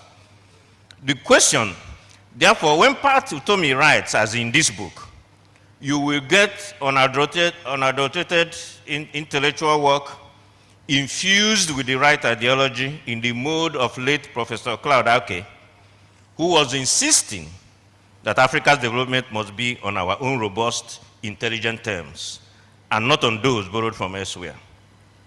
You can only question existing facts when you have read widely and can construct an alternative view. Prophet Utomi has, in his book, demonstrated his command of literature, both in depth and breadth. The starting point of this book is a construction of the framework, applied theoretical framework, if you like, to anchor the subsequent analysis that follow. I was giving a lecture one day and somebody said, Prof, unu na theory, you and your theory. I said, listen, theory is the foundation of practice, without which even the practice becomes a bit wobbly. So people must understand that these frameworks are essential in providing the boundary of analysis and for establishing the parameters that give meaning to the empiricism, case studies, and anecdotes that lead us to answer to the questions he has raised in the book. Every good book uses this chapter to achieve this, but Professor Utomi drove this further than most. Reading this chapter, I felt like a graduate student once again. Now I understand, because he said the book took 45 years. So it was actually a product of his graduate studies in Bloomington, Indiana. While acknowledging that there are many studies in public policy making space and state performance, he stated that the plethora of policy studies has yet to produce a framework that explains the nature of relationship between high-level career public servants and politically elected or appointed officials in the process of formulating public policy, especially with regard to developing countries and Nigeria in particular. This work departs from others because Nigerians' experience can be broken into different distinct epochs with distinct character, values, political and bureaucratic culture. And some of the players in this book are seated in this room, and they were quoted extensively. This is the strategic entry of this book. Engage the world, but engage the world with our own story, informed by our own experiences and complexities. The story, as told by Pat Utomi, is a collection of stories of key players as top political authorities and significant bureaucrats at various times in Nigerian political history. No one that I know has more access to heads of states, former heads of states, permanent secretaries, bureaucrats, more than Pat Utomi. So you can understand why this is an important book. And he spoke to quite a lot of them in trying to distill what the problems were and how policy making happened.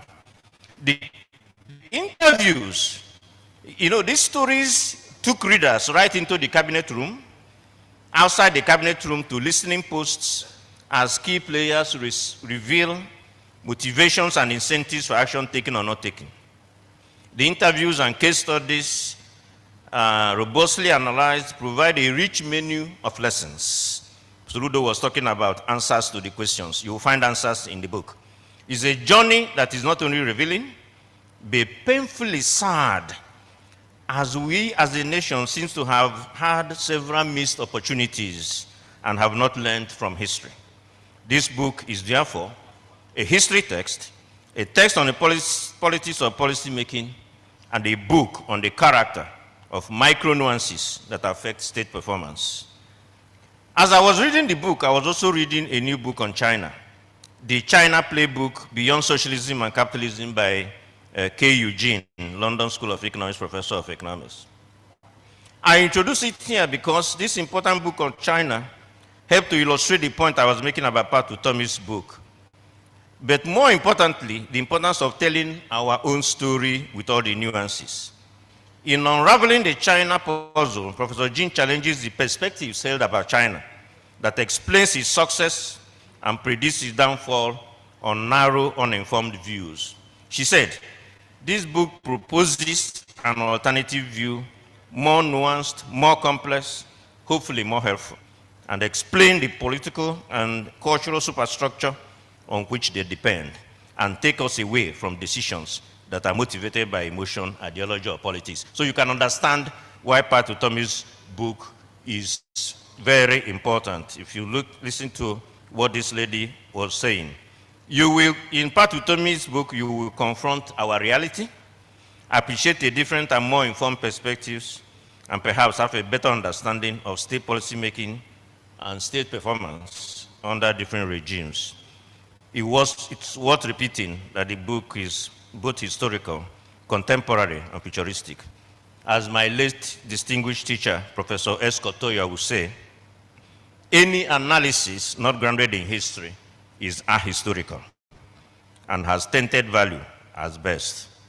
I wondered why our nation stopped teaching history to our students. I hear some state governors have also picked that up now. They are teaching history. History is the superstructure of any society. So what did Pat do with these various epochs? There are different institutional and elite culture in each of these: military, colonial, post-military. And the contestation between the elites was very obvious in those. And the outcome of this contestation depends on the political elite legitimacy. He emphasized this point. Knowledge and ideology of the bureaucratic elite expertise. I have 20 minutes in the program, so this your 5 minutes is not going to work. It's 20 minutes in the program. It's a lot of effort. It would therefore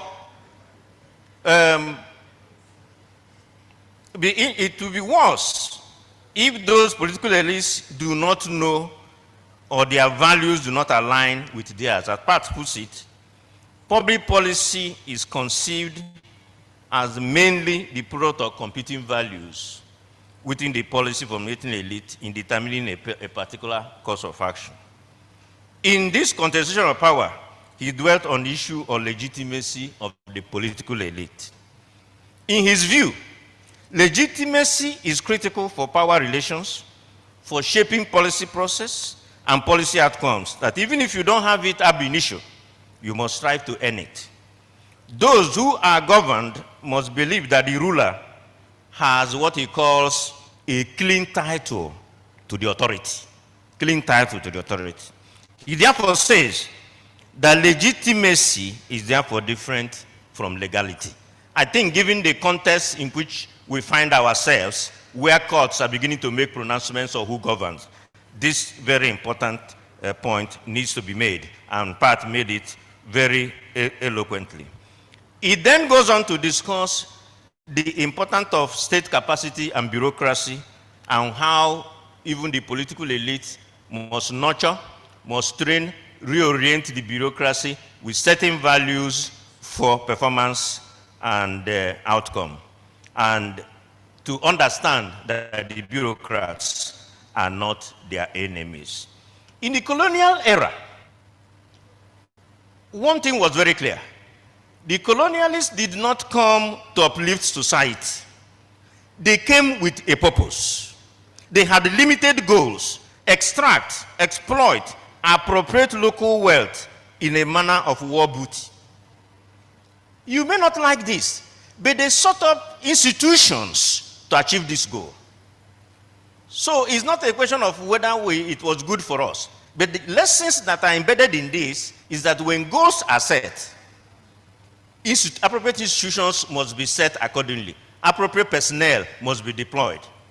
If Nigeria says we are eager, hungry for industrialization, how come Minister of Science and Technology, Minister of Trade and Industry are third-rate ministries in this country? How come? The budgets do not reflect it. The appointment of ministers do not reflect that we are paying serious attention to this institution. Here was a colonial government who knew what they wanted, set a limited goals, but created institutions to attain those goals. So those are the lessons. So when institutions, when political authority creates goals, limited goals, we must begin to see them in the institutions that are being funded and in the budget appropriately.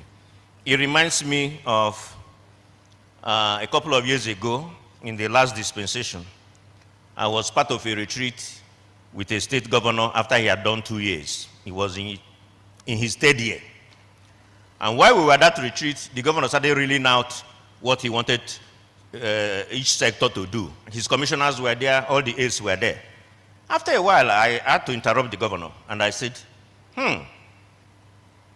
these commissioners and aides, you need to pull out your papers and write, because I think for the first time, they were hearing the governor espouse his programs after 2.5 years. So the goals were not set, the institutions were not appropriately put in place, and the personnel were not appropriately deployed. So these things, the absence of clear goals and direction from political authority becomes an incidental power resource for bureaucratic systems. So when bureaucrats even seize control, it's also because there is no direct goals set by the political authority. And that is why it's important, as the book tries to explain, what is in a manifesto is what transforms into goals and programs that the bureaucrats are supposed to implement. When we say one thing and do another, it becomes problematic. I refer you to James Madison in 1778. He said, a good government implies two things. First, fidelity to the object of governance, which is the happiness of the people. Secondly, a knowledge of the means by which that object can be best obtained. This second part is very important. Even if you know that it is to generate happiness for all the people, do you know how to do it? Have you assembled the appropriate people and created the right institution? If insecurity is ravaging this country, how come we are still pouring money on the same structures that seem ineffective to deal with this? So when you read Pat Utomi's book, you begin to understand this. In the constitutional epoch, you know, the political elite, and Professor Lewis and others touched on this. This elite discord, you can see them clearly in the way they played out in Pat Utomi's book. Even in the First Republic, there was this disdain for the uneducated electorate. And yet, because constitutionally you need them, you had to curry them by any means possible.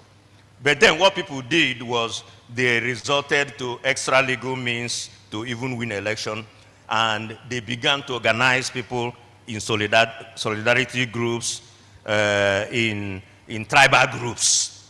And so even from the First Republic, we have already started creating this problem, and that problem has persisted till now. The last one was on the military. And it's very interesting that Chief Philip Asiodu is here, very much implicated in the book as well, and a key player in the military. The planning, first National Development Plan, second National Development Plan, the core bureaucrats, as Pat illustrates in the book, were instrumental. They had knowledge, they had expertise. Gowon gave them room too. Gowon gave them room to exercise this authority. And they were able to come up with policies. The indigenization decree came out, the first plan came out, and there was a convergence of knowledge and ideology, even with the intelligentsia. So the book illustrates how an intelligent bureaucrat can drive and make policies.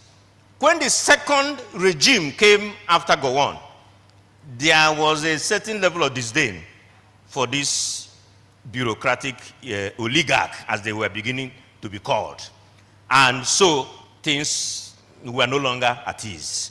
And so even a program as well thought out as Operation Feed the Nation did not succeed because he had good goals, but they didn't seek advice from these knowledgeable bureaucrats who could have guided it a little better, and so it did not achieve the goals because they seized both the political authority and even the implementing authority. So this part of the book is very rich, very important, and I think we need to do that. I'll end by saying that when we talk about statecraft and state capacity, you know, if you take something as simple as industrial policy that I think we need in this country, there's no way you can drive an important industrial policy without the bureaucrats, without a statecraft. And so, Obama, in 2012, I was a visiting scholar at the Brookings Institution, and Obama gave a State of the Union address. In that State of the Union address, I began to realize that America may not have an open industrial policy, but they have industrial policy by other means. And this industrial policy is driven by statecraft capacity. Look at what Obama said. He said, I will go anywhere in the world to open new markets for American products. And by the way, this is Obama, it was public research dollars over the course of 30 years that helped develop the technologies to extract all the natural gas of shale rock, reminding us that government support is critical in helping business get new energy off the ground. This idea that government has no business in business is nonsensical. Let's be very clear.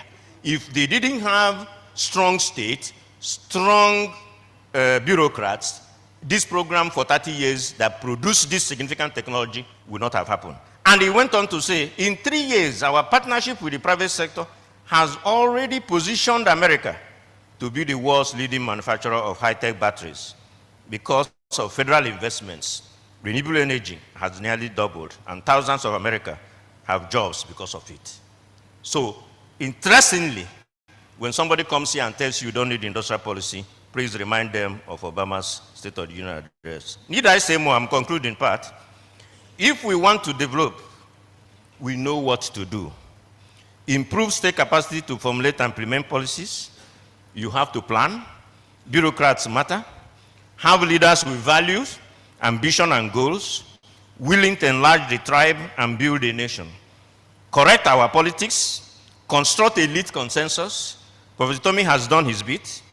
Let those who have ears hear. This is the end of the story. Please buy the book and read. Thank you very much.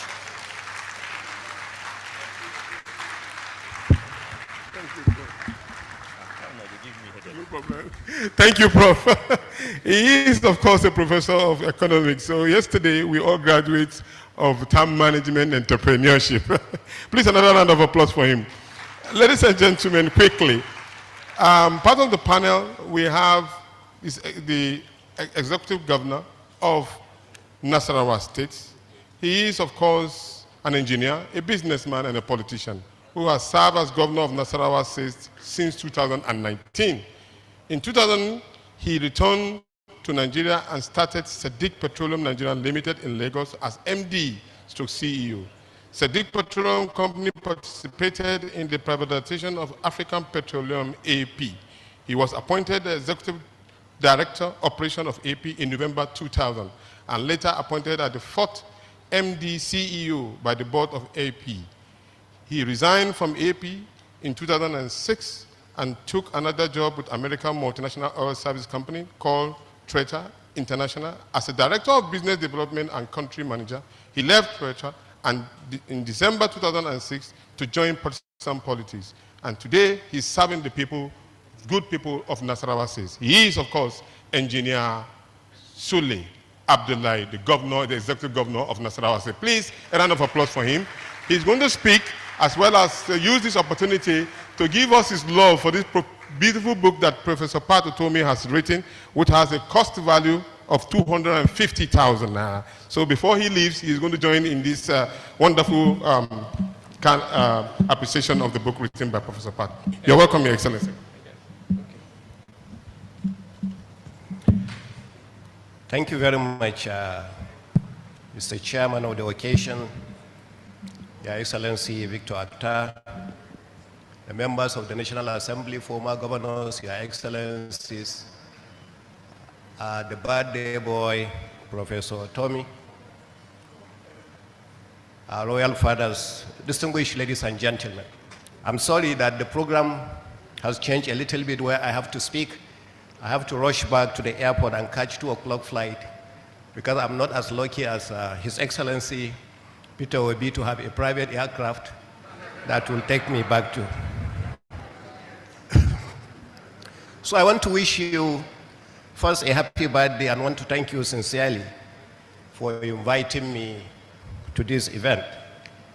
I want to remind you, Professor Otomi, that roughly 20 years ago, I was the managing director of African Petroleum, and you came into an event and you spoke at the International Institute here in Lagos on Kofa Bayomi on what is wrong with Nigeria, issue of leadership, and what we have been going through. I'm sorry to say 20 years later, we are still talking about the same thing and we are still going about the same direction. So we need to sit down and understand what is really wrong with us. So we can pick it from there. Instead of sitting down here, I see all the big men here, all the big heads, our royal father from Onisha also here and the rest, and students now that we are bringing them to learn. I hope we are not bringing these students at that time as lecturers another 20 years from now to also go through the same thing. So we have to really look at what is wrong with us and how do we go there. But one thing I don't want you to be tired, Professor Patomi, because one thing somebody has said, which stands for you, that you have already mastered it, not only theoretically, but also practically. What is wrong with Nigeria is not ideas.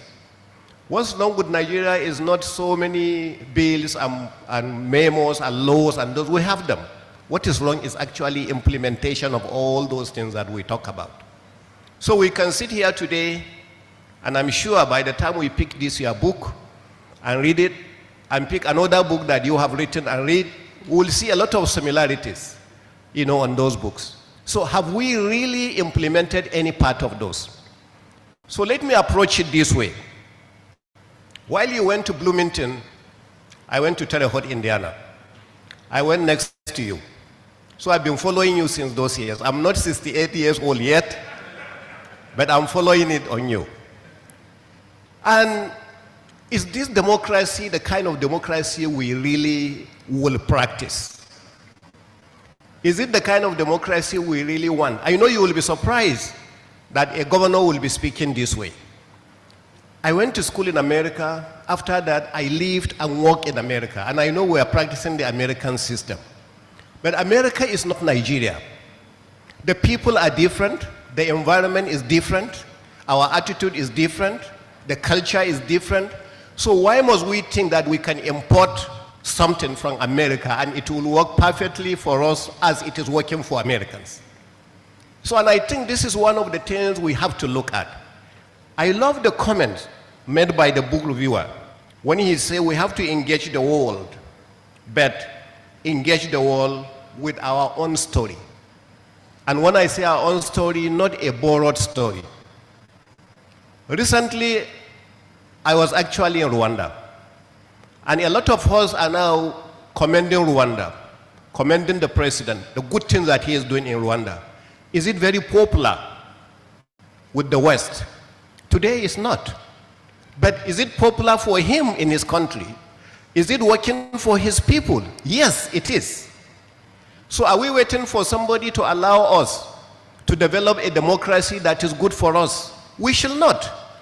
I always feel sad when I hear people that, will they allow us to do it? Nobody will allow you. We have to pick it up on our own and do it the way we want it for the good of our people and move on.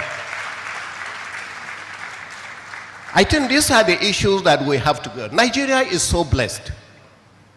In the past, we talk about agriculture and mining that made Nigeria who it was. Later on, we now discovered oil. And most of this oil was onshore. And Nigeria was okay with the onshore. We did so much. Eventually, the onshore became a difficulty in Nigeria. God gave us oil now, offshore. We started discovering big oil fields, over 1 billion barrels reserve. The Bonga, the Agbami, the Erha. All these big fields, we started discovering them that we never discovered onshore and shallow waters before. Now we are having those kind of problems. Today, God has again blessed Nigeria. He's now given us in the deep onshore, the former minister is here of petroleum. We have the Lake Chad, the Benin Basin, the Anambra Basin, and of course, the popular Benue Trough that starts from Calabar and ends all the way in Gombe. And today, in that Anambra Basin alone, we have 2 discoveries, each one of them over 1 billion barrels. Something that Nigeria never thought about. As if that is not enough, we are now beginning to discover more and more areas in it. People are saying we are no longer interested in fossil oil, but most clean energy. Because of that area when it comes to battery,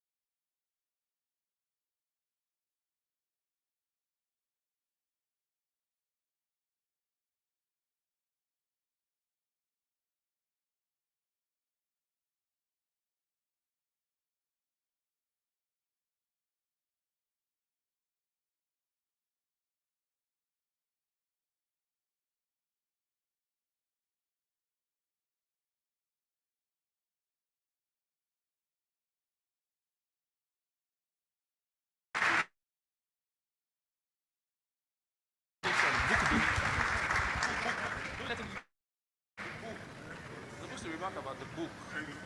You're supposed to launch the book. Yes. Easy. Thank you. I wanted me to launch a book when Peter Obi is here. So with that, there is no place that we need these books more than a state like Nasarawa that is having the great potentials for future leadership. Therefore, the Nasarawa state will launch this book with 10 million naira so we can go from there.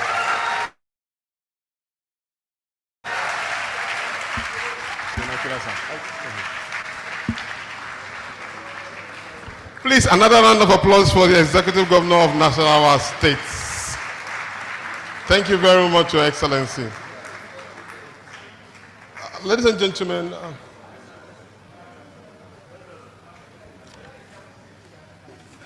let me quickly recognize the presence of Dr. Dakoko Peterside, former DG, NIMASA, who is also here. Please, a round of applause for him. We have an elder by the name of Mr. Nati Okoro. He's 92 years old, and he decided to be here with us to celebrate with Professor Pat Otomi. I cite veteran Olawale Che. He's here too. Please, yes, please. A round of applause for him, please. A secretarial member of the National Consultative Front and a leader in the democratic setting. Thank you very much for coming. Now, let us just introduce and invite to the podium the members of discordants that's supposed to midwife the discussion panel. First of all, let me quickly call the moderator. Is Professor Franklin Ogu. He is a member of this particular session. Please, Professor, kindly come in and then moderate accordingly. I remember you warning me to ensure that I announce your name perfectly well before I get moderated. So, but you are welcome, sir. Professor Franklin Ogu, please. Ladies and gentlemen, a round of applause for him.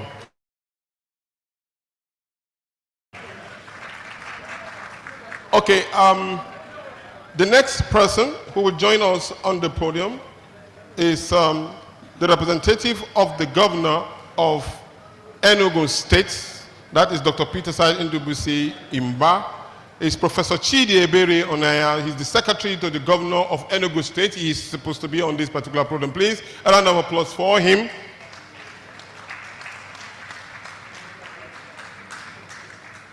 Okay. We will also have distinguished Senator Enia Abaribe, who is going to be also on the panel. Please, distinguished Senator, kindly join us on this particular panel.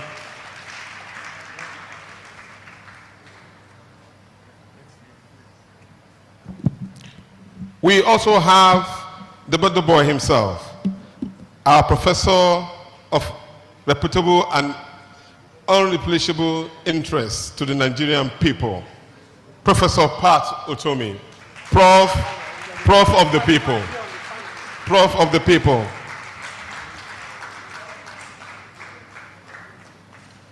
Next to him, we will have a gentleman who has been able to attract the attention of the Nigerian youth, to get them to register as voters, over 12.5 million of them. He's a brand of a new politics in Nigeria, who has been able to choreograph and moving people from northwest, south, and south. He is a man of reputable interests. The gentleman that I'm mentioning here is no other than the former governor of Anambra State, Peter Gregory Obi.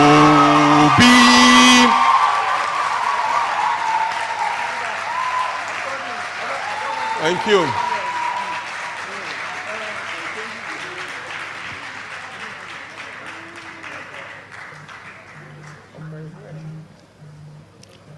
Okay.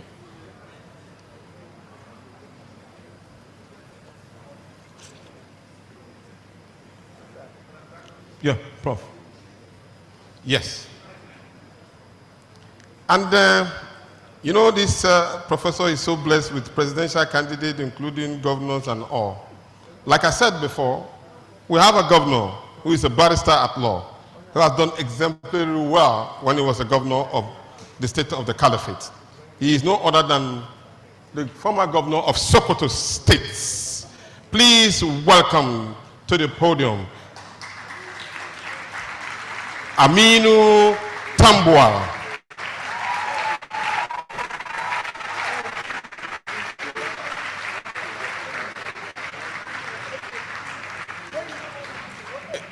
You're welcome, Your Excellency. Thank you very much. The moderator, I yield the mic to you. Oh, yes. Oh, we get one more. But I yield the mic to you.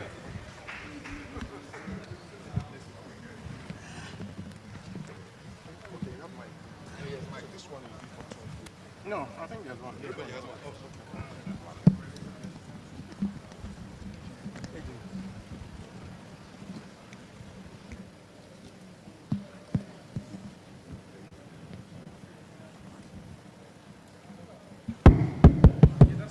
Okay.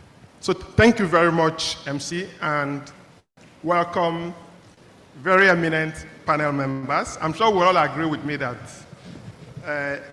we have the political elites here. So if they agree to what the keynote speaker said or the book reviewer said, it means that Nigeria will be a better place.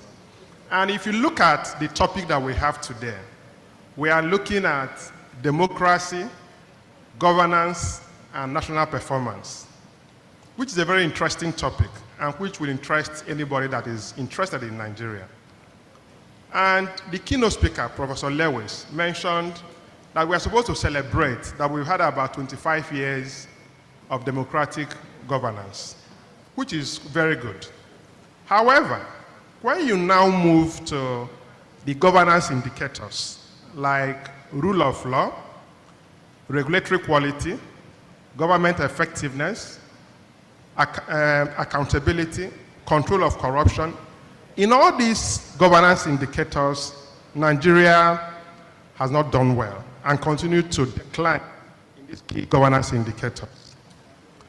When we now look at other areas or statistics or indicators of socioeconomic development, when you look at HDI, when you look at poverty level, when you look at unemployment, when you look at insecurity, when you look at inflation, the litany goes on. Nigeria is not doing well at all. So my first question, which goes to His Excellency, the former governor of Sokoto State and current distinguished senator of Nigeria, also former speaker. I'm not sure there's any other better person to answer this question than you, given that you've traversed almost the 3 key areas in Nigeria: House of Reps, governorship, and now in Senate. So my question to you, which we actually alluded to, do you think that this Western-oriented democracy that we have in Nigeria is suitable for Nigeria? Or do we think that we need a Nigerian-oriented democracy? And what should it be? Thank you, Your Excellency. Thank you very much, Mr. Moderator. I think it's only expedient for me to start by congratulating our Professor Emeritus on this very auspicious event of his 68th birthday and the leadership and membership of CVL on this 21st anniversary lecture. Prof, you have done well for this country. Our prayer is that God Almighty shall continue to give you more of His grace and many more years in good health. And all of that blessings shall be extended, of course, to your wife and members of your family. This is indeed a very important question. I recall that a few months ago, we were invited by President Olusegun Obasanjo. I thought he was going to be here on the same topic, talking about whether the Western democracy, in this case, the presidential system of government, is working here in Nigeria.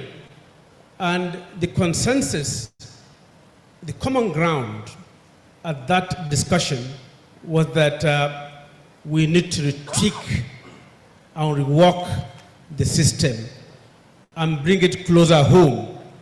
Yes, Nigeria has some similarities in terms of its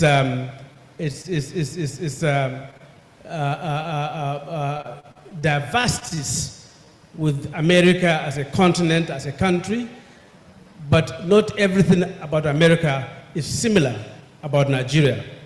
So the presidential system of government that we've been practicing since 1979, when you compare it with the particularly parliamentary system that we have practiced from 50s up to 66, is completely different, and I believe that those who experienced the parliamentary system are saying that Nigeria was better off with the parliamentary system of government than what we have now.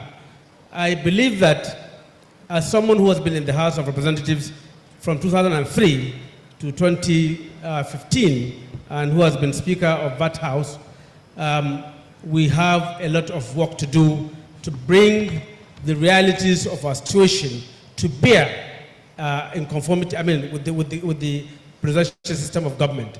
Of course, yes, it's not completely holistically as it is in the United States, because in the US, you don't have a Senate president. In Nigeria, you have a Senate president. So it's not completely that system that has been or is being practiced here in Nigeria. But I believe that there is a lot more to be done in terms of working the system to conform with our own realities. But even beyond that, it is also about the practitioners. We have had some gains in our electoral system in 2015. Everybody appreciated that the 2015 elections were judged to be fairly okay. What happened thereafter? 2019, we witnessed a reversal. 2023, even worse. So it is not completely about just the system. It has to do also with the people and the operators and the practitioners of the system. So we need to change our ways. We as a people who are practicing this democracy need to imbibe the virtues of those practicing democracy in the United States. The governor of Nasarawa just said it. If the president comes out to say this and that are do's and don'ts, and he lived by example, and he truly, in good conscience, lived by example, the tendency is that most people will live by that example. In 2015, the expectation was that President Muhammadu Buhari was going to fight corruption. The expectation was that Muhammadu Buhari, being a retired military general and a former head of state, was going to fight insecurity and insurgency. But what do we notice? What was the end? What was the end game? Now the expectation is that Asiwaju Bola Ahmed Tinubu is going to engender very sound economic policies. What are we witnessing today? So it is not about the laws, it is not about the system, it is about practitioners. And we need to really do more in that regard.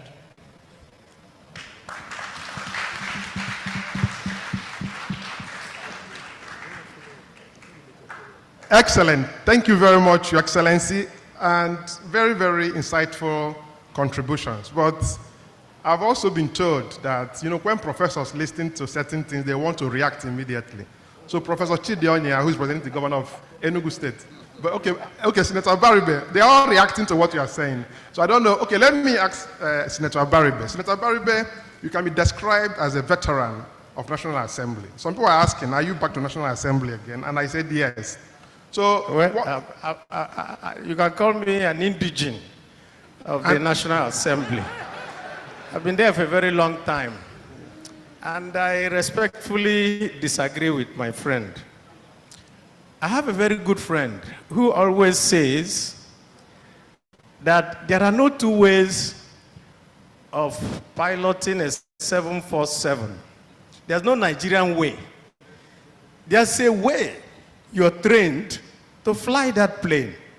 And democracy has certain simple principles, which is the person who votes, his vote must count. And that is simplicity. Once we go beyond that, then what we're doing is that we just complicate issues for ourselves. And as I'm sitting here, I can tell you, in the last election, I defeated a sitting governor because people voted for me and nobody manipulated the result. Simple.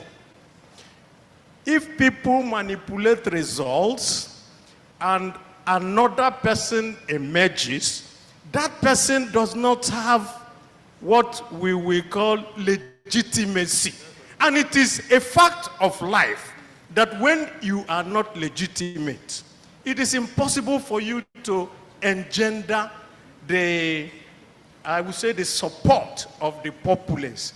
And what is going on today, whether it is in the state, whether it is in the National Assembly, whether it's in the presidency, is that people are adjudged not to have legitimacy. And they're finding it difficult to take that decision that Governor Sule just said, which is agree to take that difficult decision and the populace will follow you.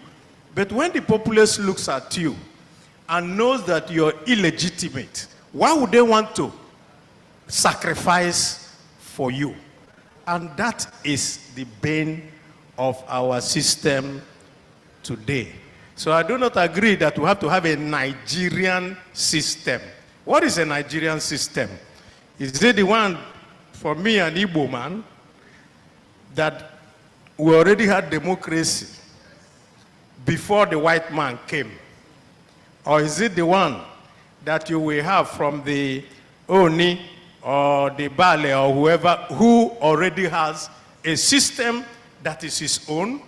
Or is it the one for the Sultan of Sokoto or any of the emirs there who already have a different one? So if we now say get a Nigerian system, which one will you choose? Democracy is the best for every one of us. Government of the people, by the people, for the people.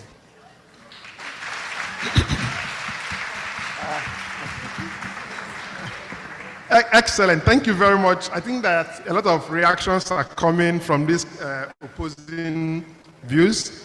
Well, let me take it to you, Professor Utomi. You've been around for so many years. Like and you've been fighting on. So let me rephrase it a little bit. Many Nigerians believe that our structure of governance is flawed. In line with what His Excellency said and what Senator Baribe said, what do you think about our structure of governance? Is it working? Do we need another structure? You remember that Governor Sule of Nasarawa mentioned the Nigerian president is very powerful. There are too many powers in Abuja. The question then is that structure working? Does it relate to what His Excellency is saying and what the Senator is saying? Thank you. Yeah, but with all that power, insecurity is increasing. So what's the point of the power? Yes. I think that we complicate very simple things. There are basic laws of nature. If you don't follow them, things don't go well. It's simple. One of those basic laws, as far as governing is concerned, is the subject that Senator Baribe has just spoken to, legitimacy, which is a central concept in this book. I didn't start writing this last month. Some people think, because of the last election, he wrote this. Those lines on legitimacy were written in 1982, because this book just grew. Okay? Essentially, legitimacy must exist to be able to govern. Whether you are elected, you carried out a coup. Why do soldiers on coup day say that the hospitals have become consulting clinics and all of that?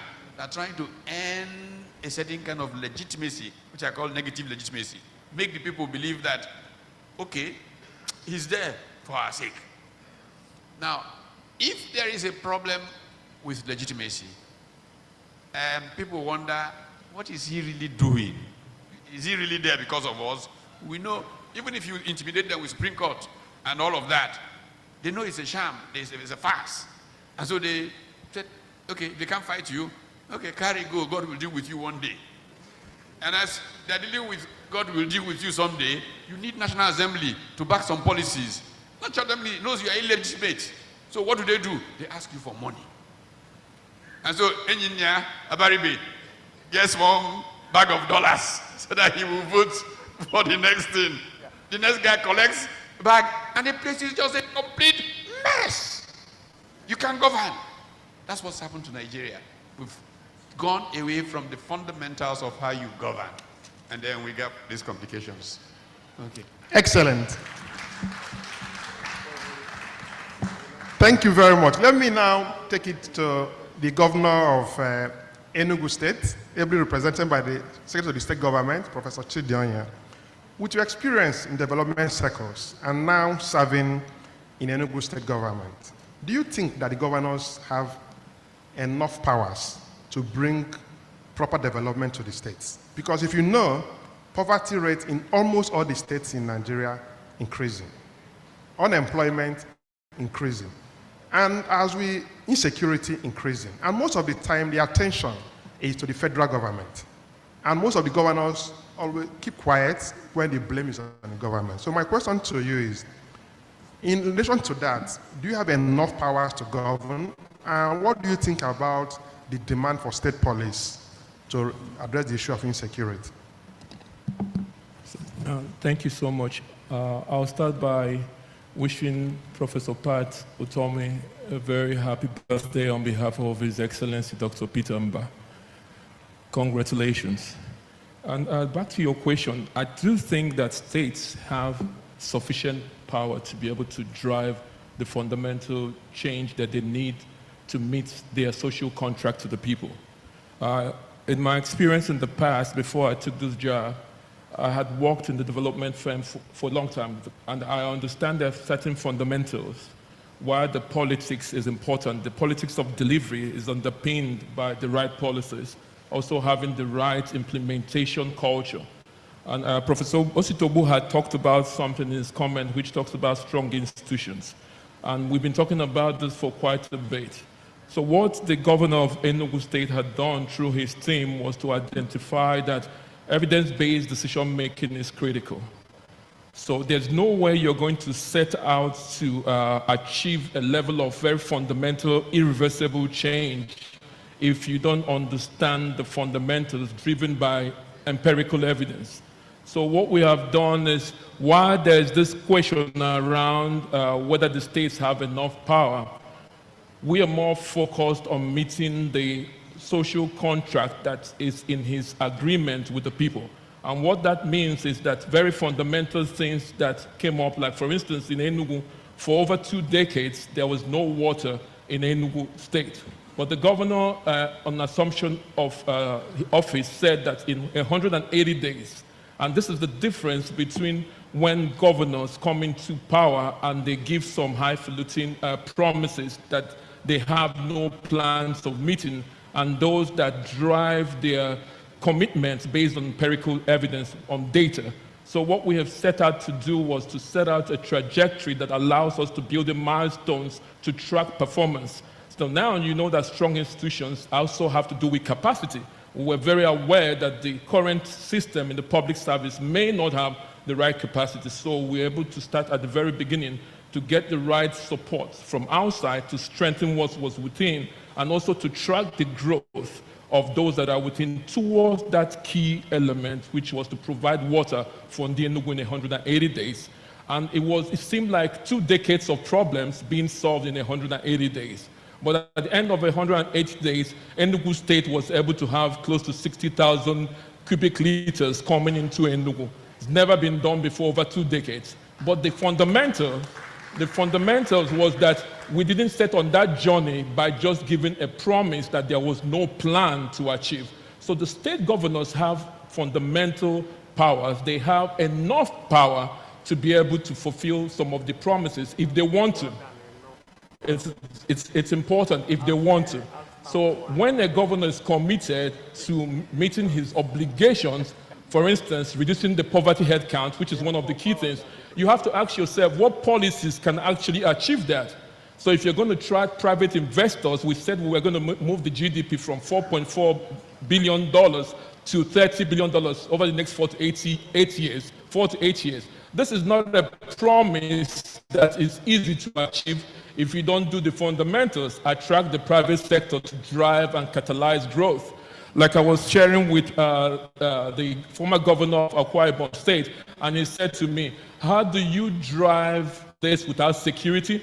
How do we drive this without energy power, which is one of the key areas that make companies not to be competitive?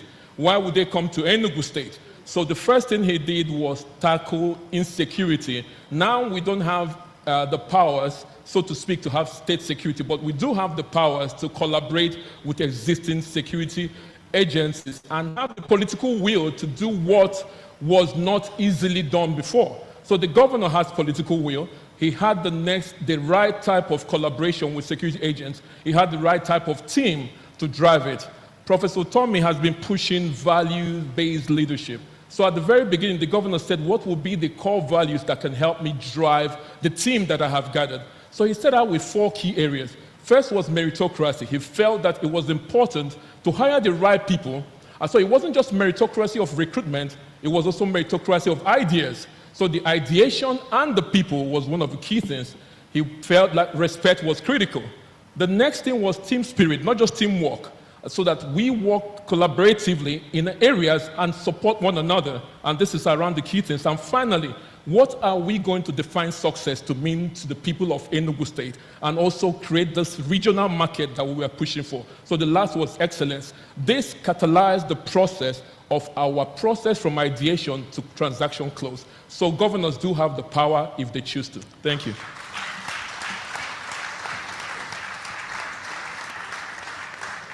Excellent. Listening to the SSG of Enugu State suggests that the people of Enugu State read the book written by Professor Osita Ogbuo, Development as Attitude. So I think that all you are saying seems as if to say you took some of the things. So we thank Professor Osita Ogbuo for that excellent book. So let me now take it back to His Excellency, Mr. Peter Obi. You are a governor and you run for president. And this question actually relates to you and Senator Tambuwal. And in relation to his view and Senator Baribe's comment, I want to ask you, when you were governor, and even from your experience, when important decisions that will affect the generality of the people are being taken by the president, is there normally proper consultation with the governors, with the National Assembly, before decisions are taken? The reason why I'm asking this is because if you look at the current situation we have in Nigeria, fuel subsidy has been removed, Naira has been floated, and we are now in a very serious crisis. So my question to you, during your own time as a governor, did the president consult in this kind of important decisions, and what do the governors normally say in this? Thank you. Well, thank you. I've actually been discussing this with Professor Tambuwal. Quite frankly, there's a difference between the different presidents. You cannot compare Obasanjo's presidency, Yar'Adua's presidency, to what we have today, period. Under General Obasanjo, the governor was in charge of the security. I, for one, requested that every DPO, for rank of DPO, to commission in Anambra be removed. And it happened. I said every DPO, I didn't say assistant commissioner, from DPO of police, that I don't want to see them in Anambra State again. That I want to have a commissioner of police. And that I am taking decision, everything that happened in security in Anambra State, including pulling people's house down, I did it with the authority of the president.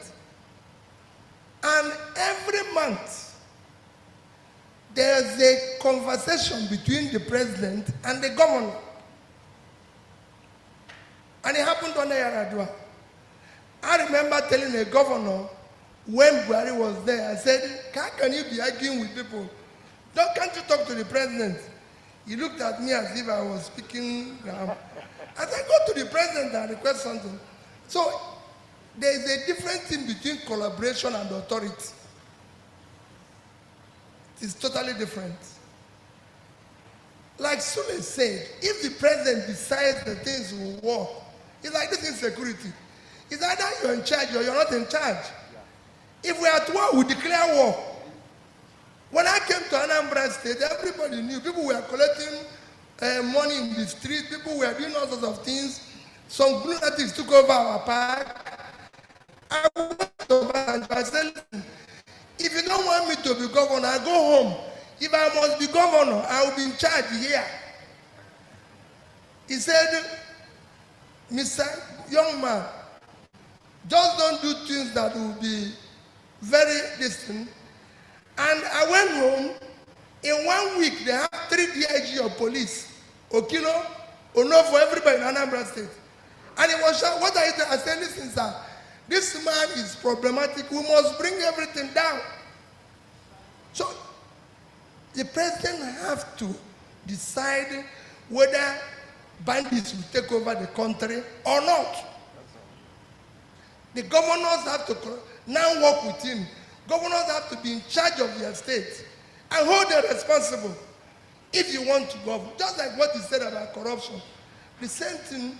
So, in my own time, I'll say it, under Yaradua, it was even better. Yaradua asked me to go and remove a village. I said, listen, I have a problem with this village. He called the 2 governors. I said, we must demolish everything here.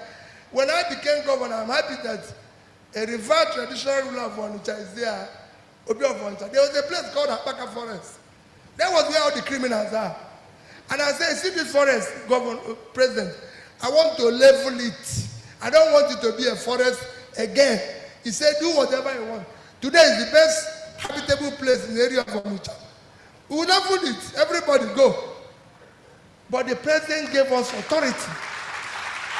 He didn't say no. You have to take it easy. He said go and level it if that is what you want to do.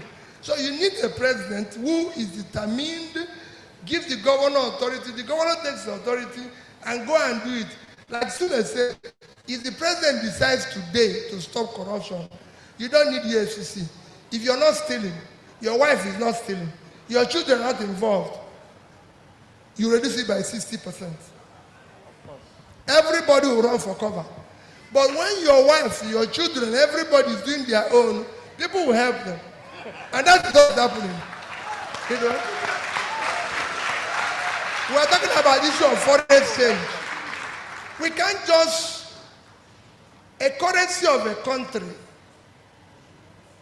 is one of the things that makes that country. Today, our country has been dollarized by people in government. You put a law that if any official is here, fine with dollar, you go to jail.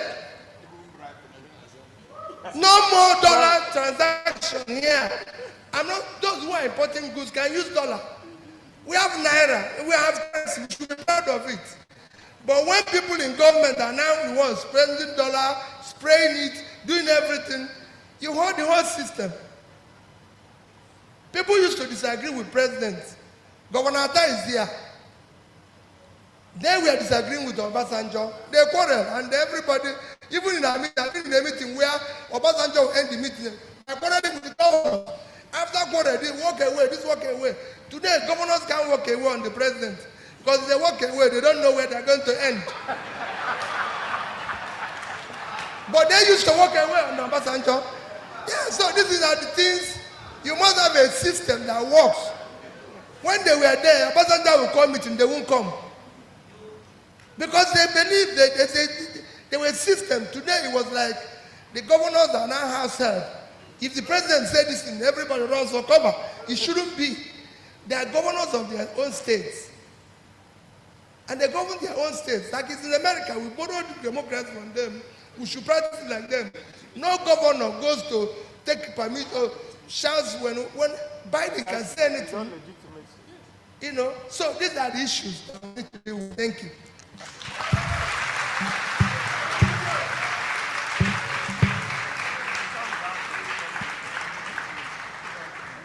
Excellent. I'm going to open it up for the audience now to ask questions. But before I do that, I have one more question.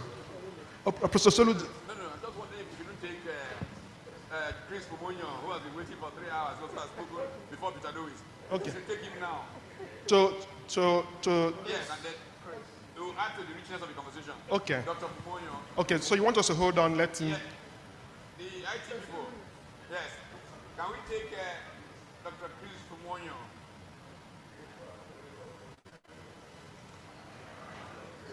Okay, while we are waiting for him to come up, I wanted to ask a question, particularly to Senator Tambuwal and Senator Abaribe. You know, rule of law is key to sustainable economic growth and development. And Nigeria is not doing well in that. And let me take it now to the election. So how do you assess the 2023 election? And what other electoral reforms do you think that we need to bring about better elections in Nigeria?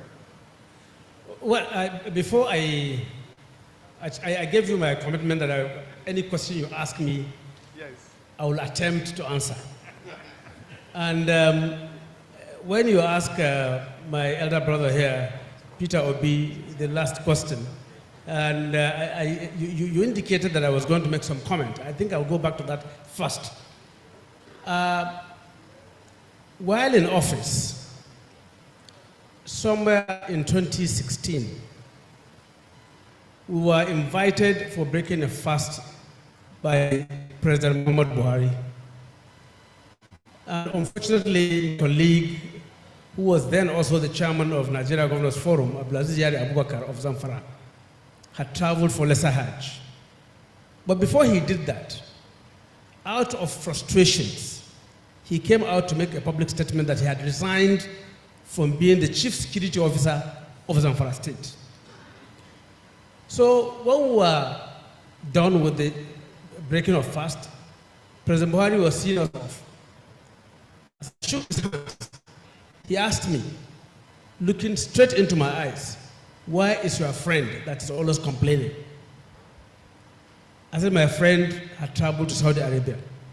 But Mr. President, he is not just crying and complaining.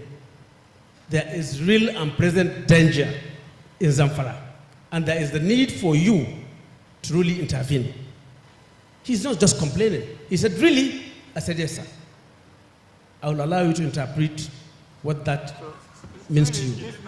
Now, my experience, whether I was being consulted on policies, Sokoto borders 3 regions, that is 3 states in Niger Republic, Tawa, Doso, and Maradi. We have the longest border with Niger Republic than any other state in Nigeria. When President Muhammadu Buhari decided to close down borders, no governor was consulted. 3 of the governors of those regions individually called me to say what's happening. I said, my brother, I'm sorry, I don't know. Every effort I made to reach out to the NSA, because I was told that the instruction came from the office of the NSA, I couldn't reach him.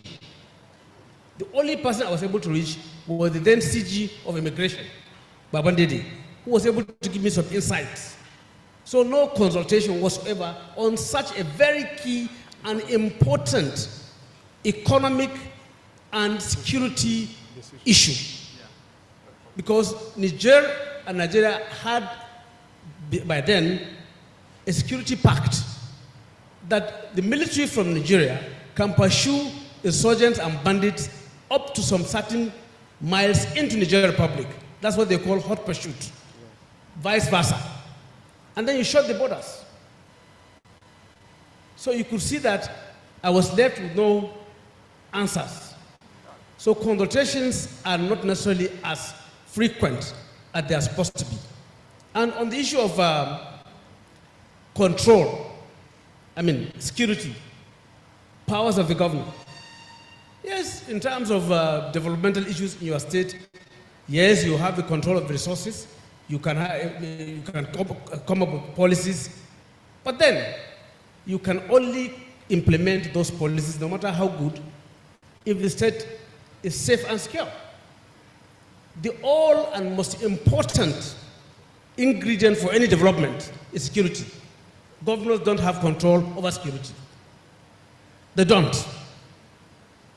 They post to you, Commissioner of Police, at their whims and caprices, and they deal with you and relate with you as they deem fit. So it's not about collaboration.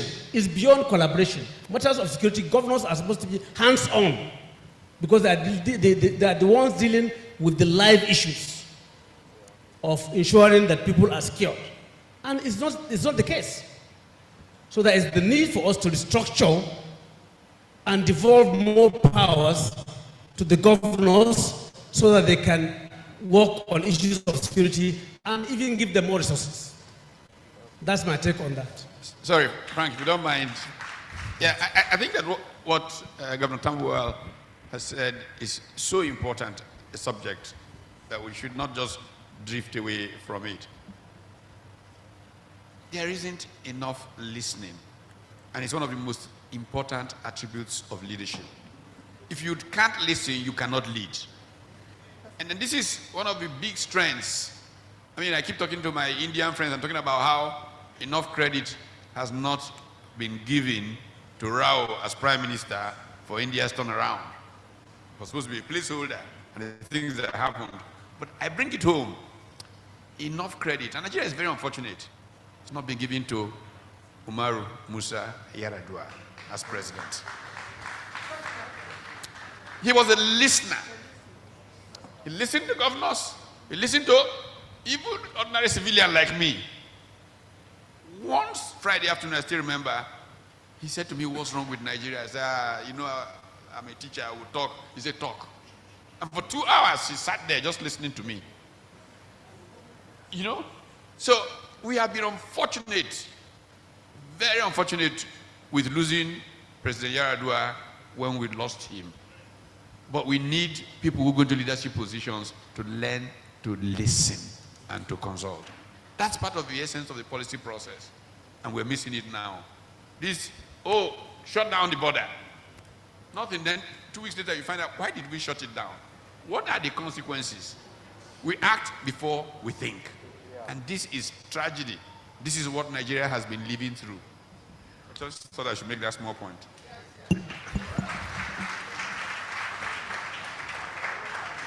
Excellent. So before we open it up to the audience, let's listen to our keynote speaker. Thank you.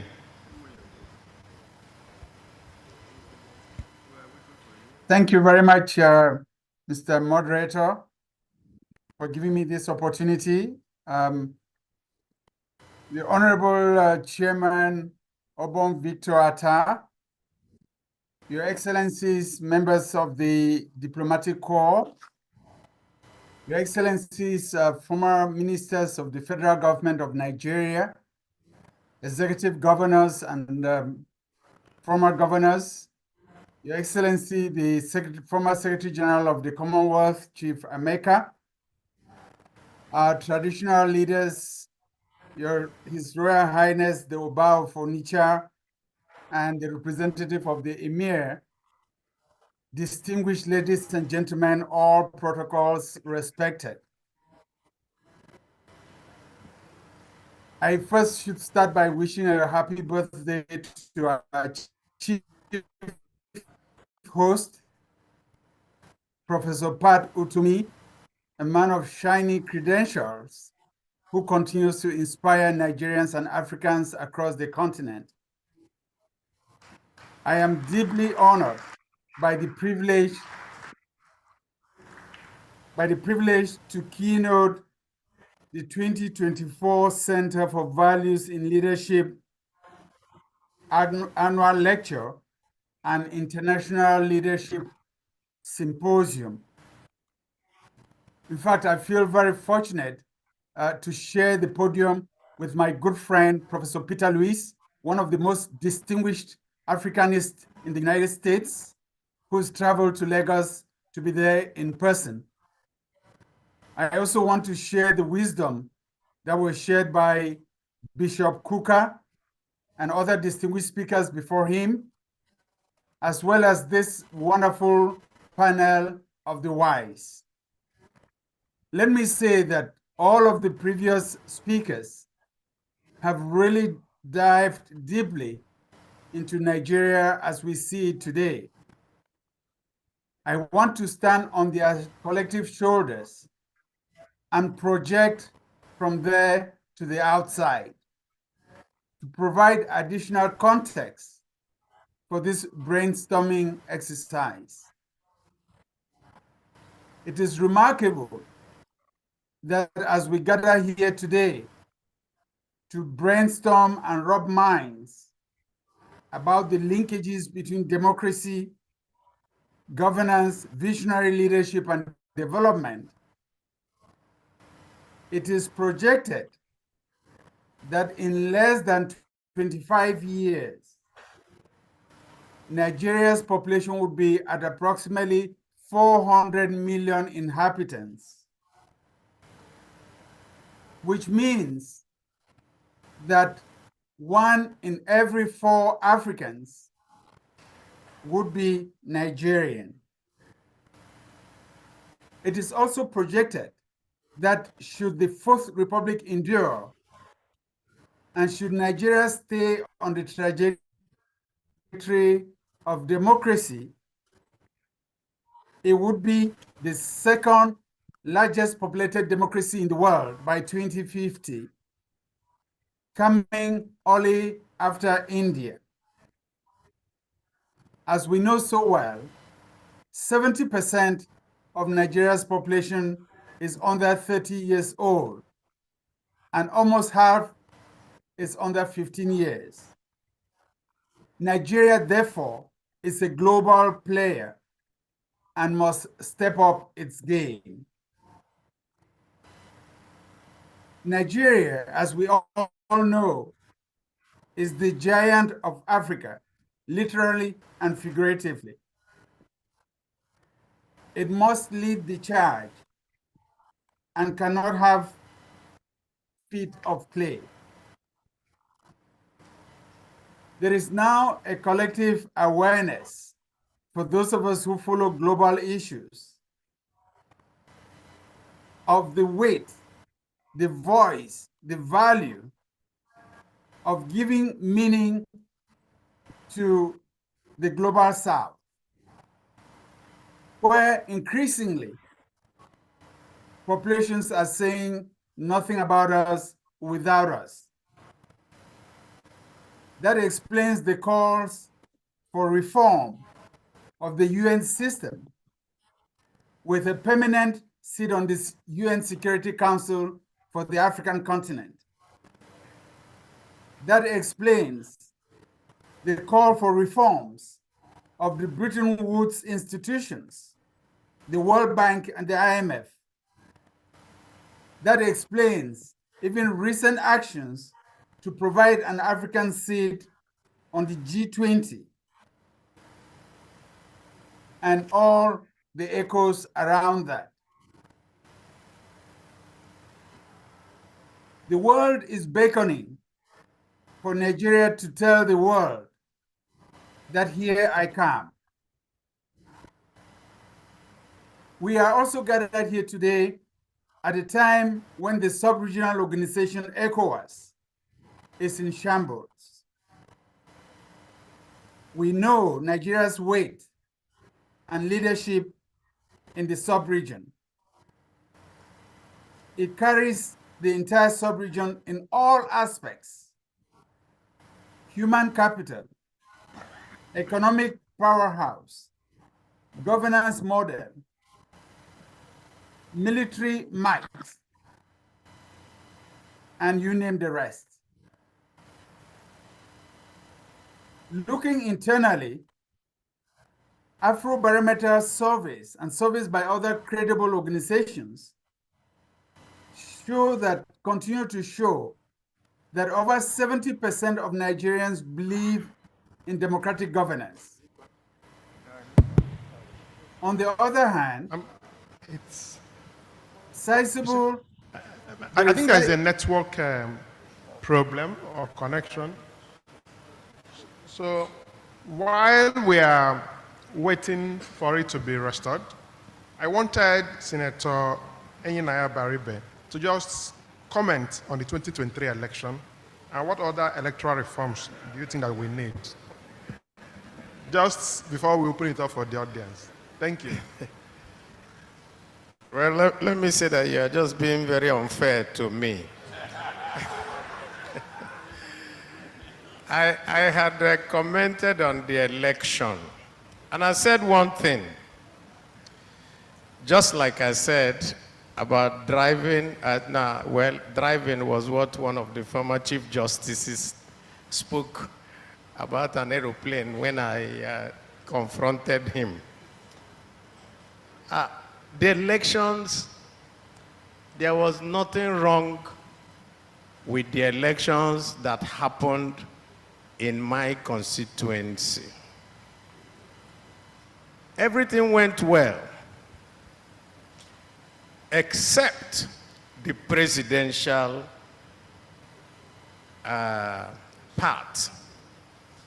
The same beavers, the same everything, all results came when they wanted to impute the ones for the House of Rep and Senate. It went seamlessly, and our results were declared. When it was time to impute the one for presidential, it didn't go. Why? And somebody will tell you that it was a glitch. It was not a glitch. It was just that some people decide that they will not follow the simple tenets of democracy. That's all. And it is because of one simple thing that it happened. Nobody till today has been punished for that thing that happened. And the bane of Nigeria, and I repeat, the bane of Nigeria is that nobody is punished for any infraction, and therefore people get away with murder. That's all.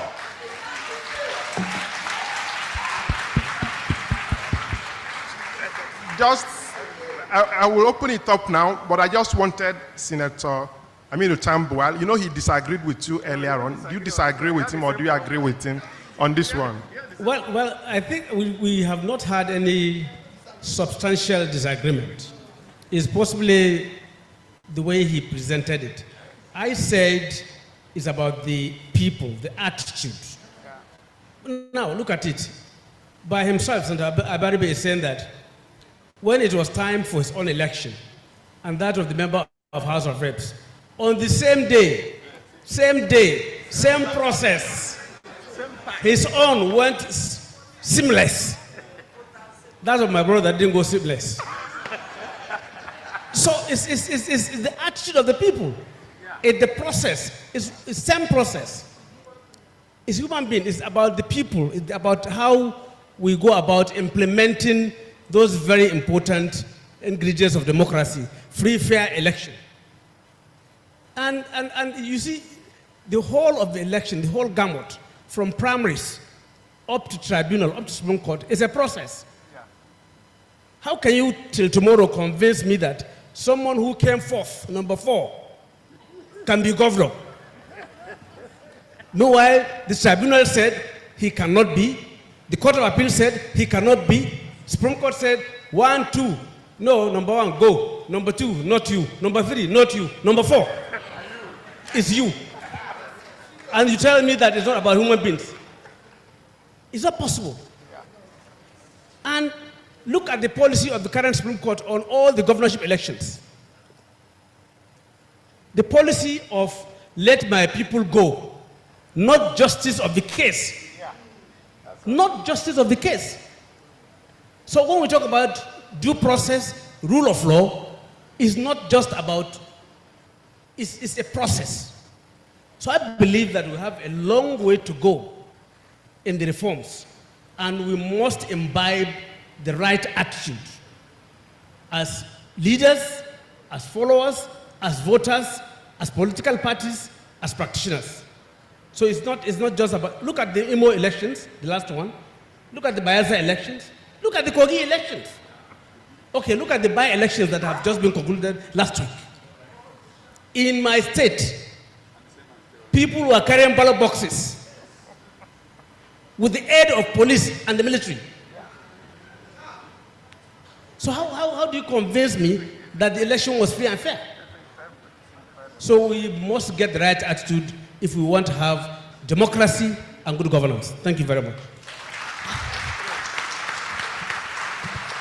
Excellent. There are so many hands up. Thank you very much, Senator Tambuwal. And I think we have the chairman raising his hand. We have another presidential candidate, Senator Ohabunwa, in our midst who wants to ask a question. But let's take it from or we even have done a tier-bet. So let's have the chairman first. And the chairman, yes, he's going to go first. Yes, you want to come up? Okay. He said he wants to come up. That was Let me pass it. Just give him the microphone, then put the camera on him. Thank you for giving me this opportunity. I listened carefully to the panel discussions, and a number of issues came up. One is the question of the powers of the governors. And my young friend there, Peter Obi, had to go and take permission from a president to cut down a forest in his state. In a federation, the governments are coordinate, not subordinate. But in Nigeria, we make the sub-governments subordinate to the center. It is wrong. We don't have a federal system. I'll elaborate in a minute. And I had to take permission. I saw the necessity to have power in this century. I had to go and take permission from a president to build a power plant.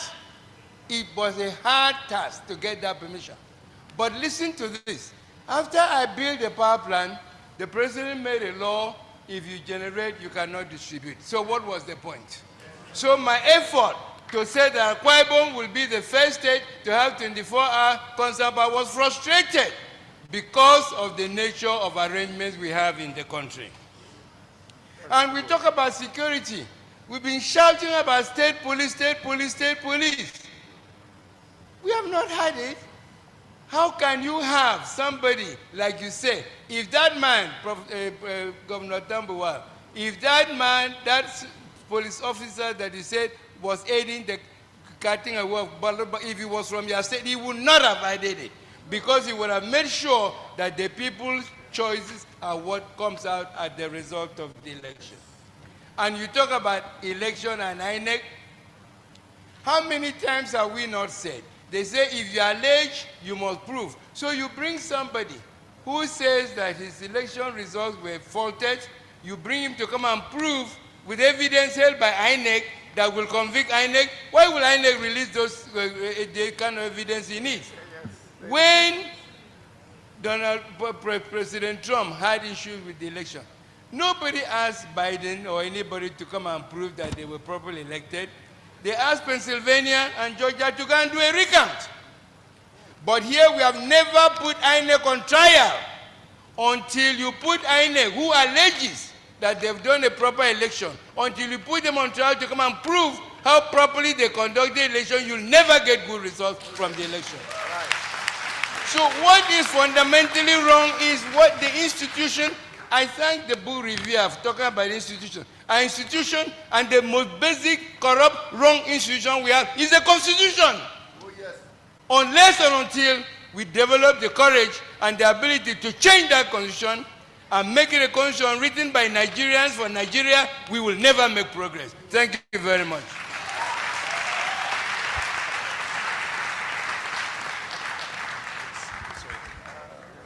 Yeah, the chairman has authorized me. Thank you. I'm not going to go into much protocols because I don't want to lose my time. Good afternoon, Your Excellencies, ladies and gentlemen. I think my issue is essentially on the question which the compere asked about the type of government. I want to say that the problem, as has been said, is not with the system of governance. Look, we once operated the parliamentary system. We said it was not good. We have come to the presidential system, and we are now saying it's not good enough. If we go to the third system, Nigerians will corrupt that same system. The problem is not with the system. Actually, what we are practicing now is pseudo. And democracy, though, it's not the real democracy. We are practicing what somebody said, a government of the elites, by the elites, for the elites. Somebody decides he will be governor, he becomes governor. Somebody says it's my turn to be president, he becomes president. And therefore, how then, is that the way it is done? The other day, Obama was showing us on the television how they were paying for meals in the State House. The American presidential system, do they carry the cost of governance that we carry? So let's not demonize Western democracy when we are the ones who are not practicing it. My point is, we need to bring this check and balance, which is consequence for action. And if we can't do it through the established institutions, I don't know how else we can do it. Thank you.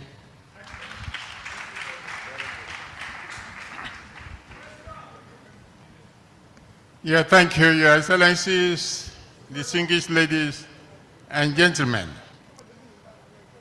First of all, please, Professor Parutomi, congratulations for your 68th birthday. I think we have been talking about the problems and going round and round about the problems.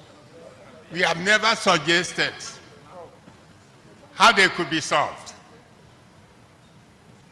Maybe doing a blame game, but we have never talked about how to solve these problems. There's a fundamental problem in Nigeria's politics. And that fundamental problem is the relationship between the executors of the policies of government and the institutions of government. And I want to tell you, the greatest problem is the relationship between the executors, the president, the governors, the local government chairman, and so on and so forth, and the institutions. First of all, you would like to agree with me that at this particular moment, Sule has said the president is powerful. Yes, of course the president has to be powerful. He's the #1 citizen of the country. But the problem is his relationship of his power to the governance of the state through different organs and different institutions in place in the country. So who will bail the cat? Who will come out and bail the cat? We look at this, and I give you an example. When we were forming the People's Democratic Party in 1998, and we look at all these problems and say, who will bail the cat? And the solution among us, the leaders who were putting together this government, was that it is the party. It is the party that must be supreme. And we worked to make the party supreme in 1999 by using the party to choose good people who will govern the country. But then when these people came in, they changed, they catapulted, and took away the powers of the people embedded in the political parties to themselves. So much so that, wait a minute, I mean, we have come here, this is an opportunity. We wouldn't have this. So much so that the president usurped the powers of the party, the governors usurped the powers of the party, the local government chairman usurped the powers of the party, and it became a federal might in doing anything. In conducting election, federal might. In choosing people, federal might. Government's might, and so on and so forth. And there was no other might till today. So what are we talking about? We must find a way now to take power back to the people through the administration of the political parties in this democracy. And I give you an example. We are talking about Yar'Adua, a very fine gentleman, may he so rest in peace. When he became the president of the country, and we had the first National Executive Committee of PDP, in which we were all members as members of the Board of Trustees. Victor Otta was there. And we suggested in that meeting to Yar'Adua that he should now become the leader of the party. Ask him, what did he say? He said, no, I am the president of the country, and somebody else must be the leader of the party so that somebody will be able to check what I am doing.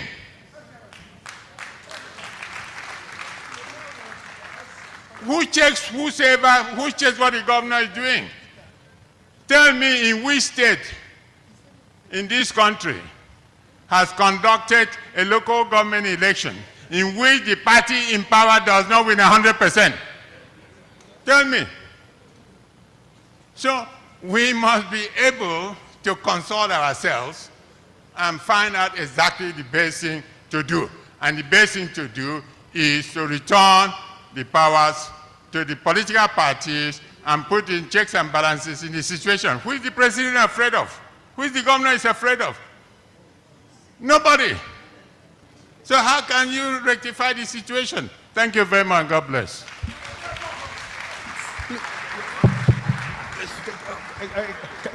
Can I make an appeal, please? Because we have so many hands up, can we just make it 1 minute? Just 1 minute. Ask your questions and leave it at question, please. You say? Don't forget, this is a broadcaster here. We respect such things. You say? They don't hear me. Congratulations, my brother. I never felt as bad as I felt today.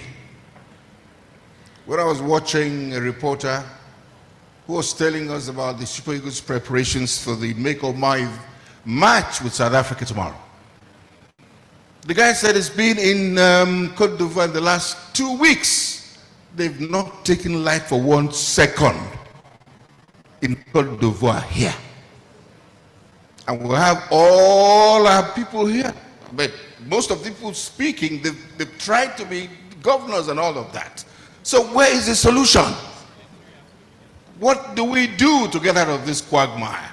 I mean, we cop, it's stock shops all over the place. So can we please leave this place today and have a solution that we can take home? Thank you.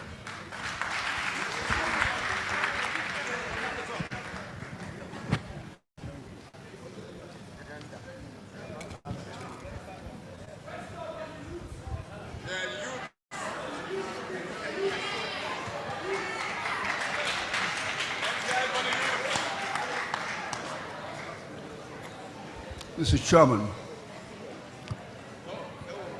but I want to say hearty congratulations. Those of us who are 90 and above, we are really expecting you to get to 90 and above. You will get there in Jesus' name.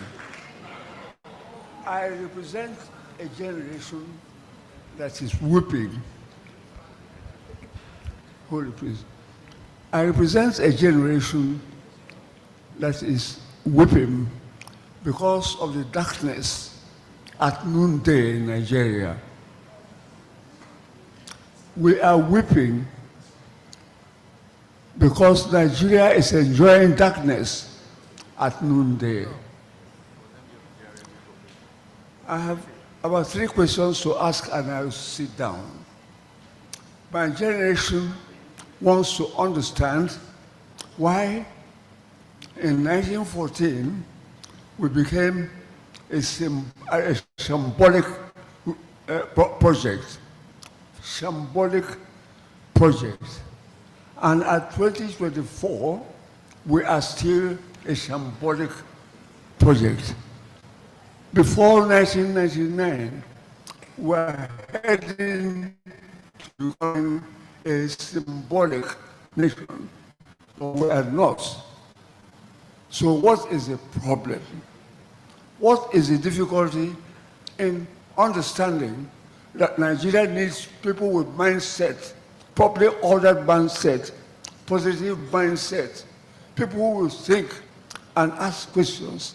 Every Nigerian ought to ask himself 6 questions. 1 question is, why is Nigeria a symbolic project?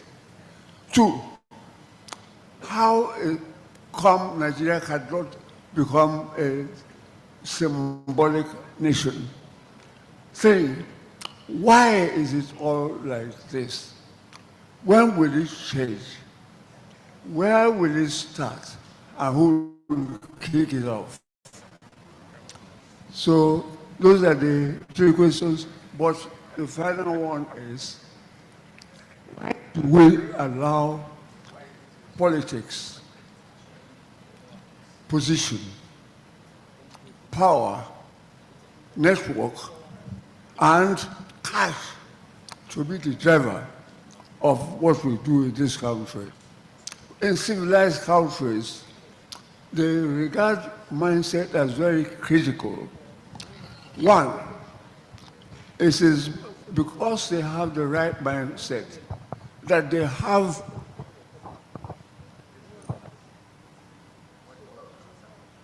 they can understand why in America and other progressive nations, you have for every university,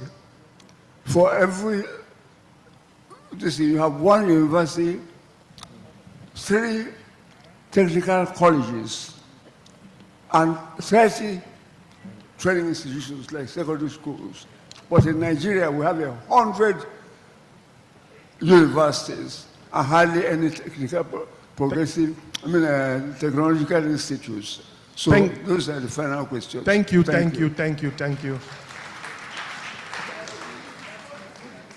Quick, after the person on red. Okay. The youths then. The youth, please come out. Please.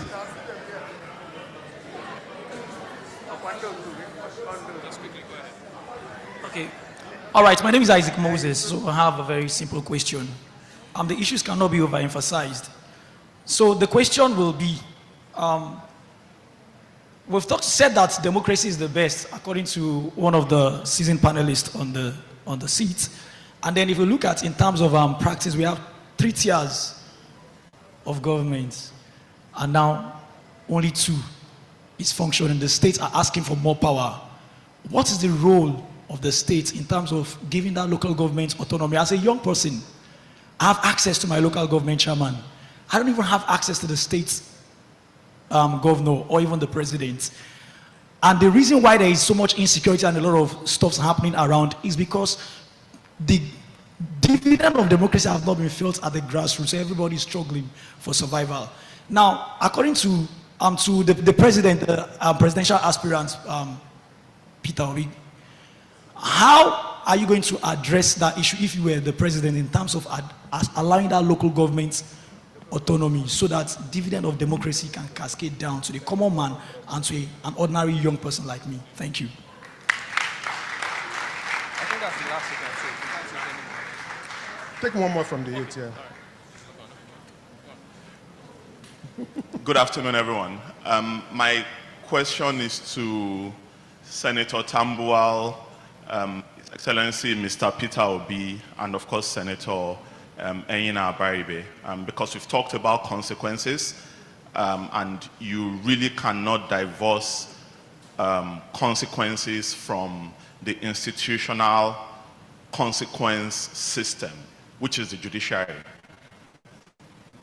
So, in terms of judicial recruitment, as governors of your states, what was the judicial recruitment strategy?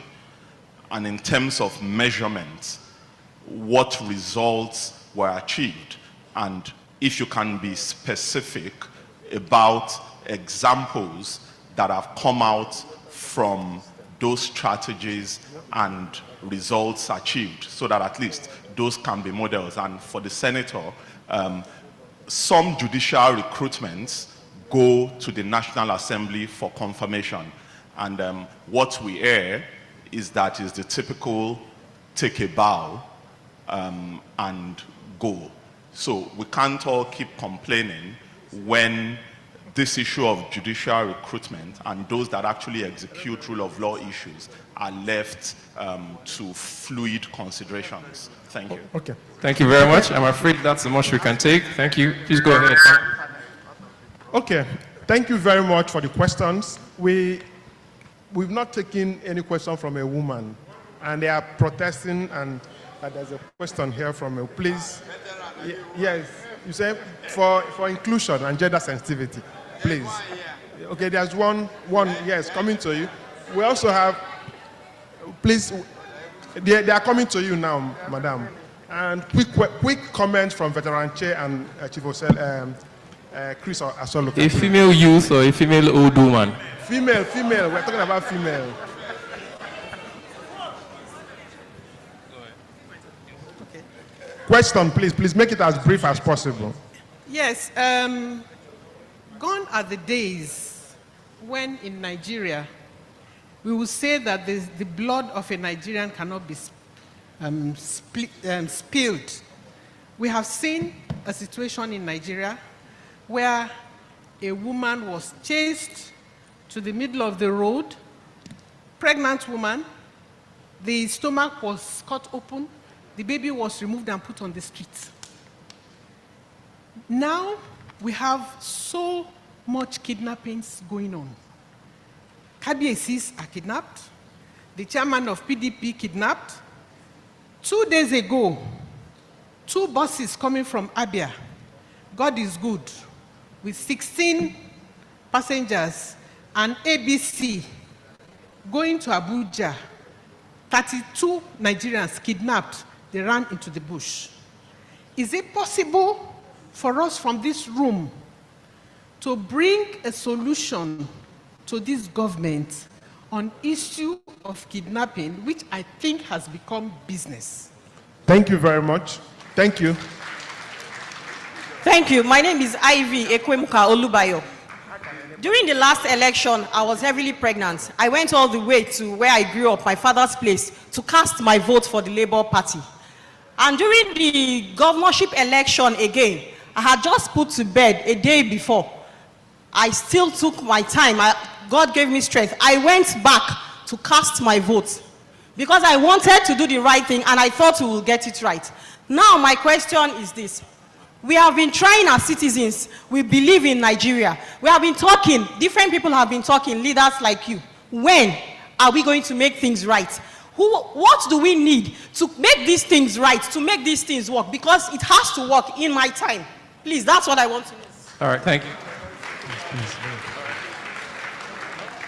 No. Yes, in terms of solution, we should stop passing buck. National Assembly, you have powers to make laws. Rather than the rigmarole of your constitutional amendment, what have you done with 2014 Constitutional Conference? 1. 2, governance is all about lawmaking and sanction. Have you looked through the laws in order to give them more teeth and not this kind of perplexity, and we keep sharing blames? Thank you. And please. We are finishing now. Thank you, Mr. Moderator. Well, the team here is democracy, governance, and national performance. There will never be national performance with what we have today. Because for us, if the foundation be faulty, what can the righteous do? And the foundation of Nigeria today rests on the illegitimate military constitution foisted on the country as decree number 24 of 1999. You cannot decree a constitution and that makes it a law. A constitution is the ground norm that directs, and it is owned by the people. It is not foisted. Wherever it is foisted, it becomes a law. Because when they came, they gave themselves the powers of the parliament. They didn't give themselves the power to make law. And that is why the National Assembly cannot give you a constitution. We must go back to a people's democratic constituent assembly where the people can take ownership of their constitution. The moment you don't do that, you continue with this rigmarole, continue to blame governance. The other thing is political party. There is no internal democracy. But the most fundamental, which we need to deal with, and urgently so, is for us to go back to a constituent assembly that will produce a people's constitution for Nigeria. I thank you very much. The last one. Okay, well, thank you very much. I think, as somebody did say, for democracy, what's important is that the votes must count. And so we are talking about building institutions. And so we must address the question, how do you make INEC truly independent? It is very important. How do you do it? How do you build that cat? It's very important. And how do you decentralize the power at the center? The power at the center is so we need to restructure. And then you must bring back sanctions. If you don't bring sanctions, impunity will continue to reign. Thank you. Thank you, thank you, thank you, thank you. Let me just recap the few questions that we have to answer. The first one to His Excellency, Mr. Peter Obi, is how will you ensure local government autonomy and effectiveness if you are supposing you are the president? The second one is about judicial recruitment, which goes to Senator Tambuwal and Senator Enyinnaya Abaribe. And the third one also relates to Senator Enyinnaya Abaribe and Tambuwal. The question is, what are you doing with what we have now? What kind of laws are you making? How are you reforming what we have now, at least to make it more functional?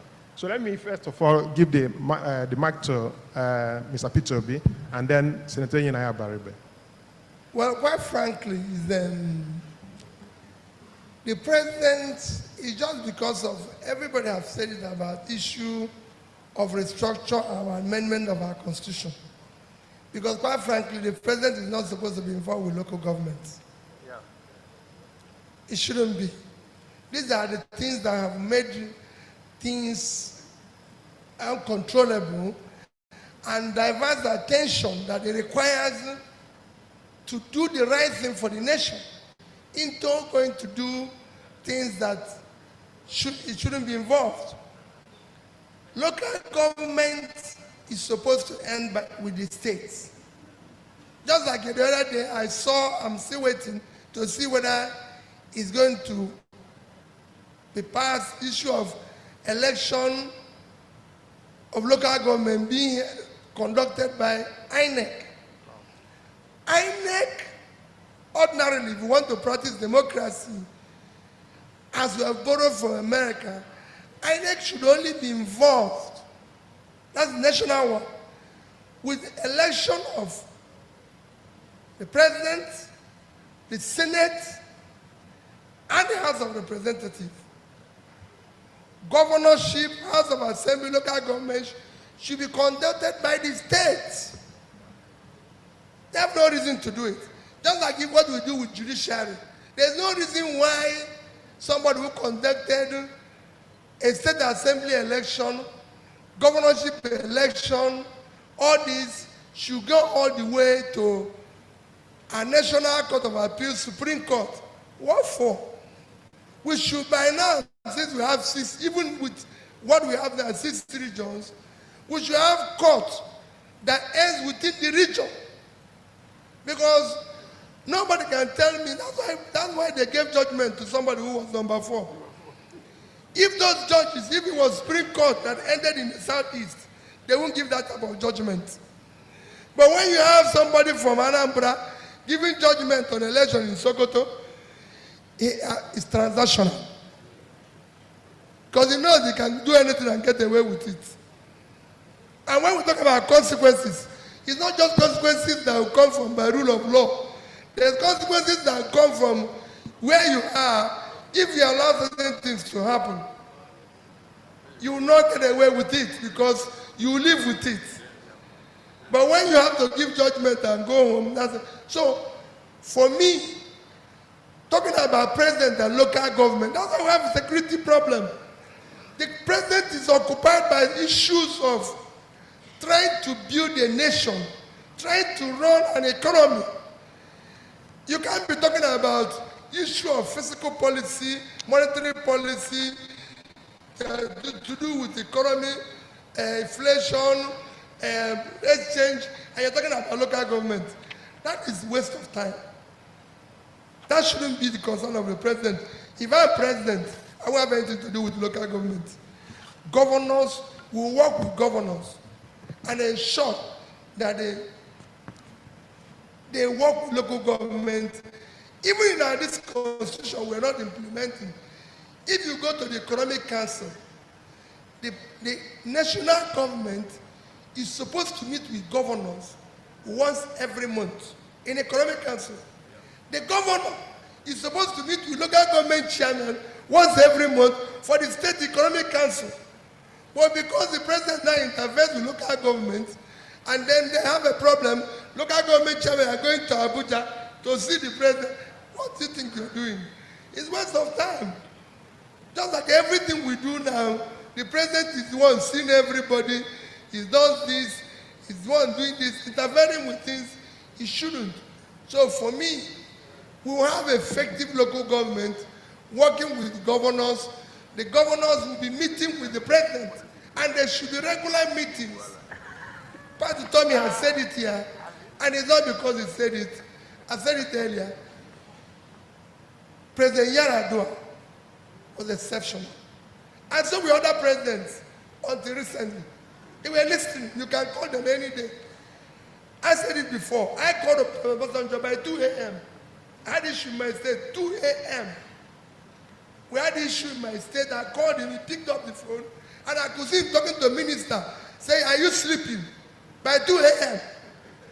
Today, people don't even see the president. You make an appointment, you go through chief of staff, you go through this.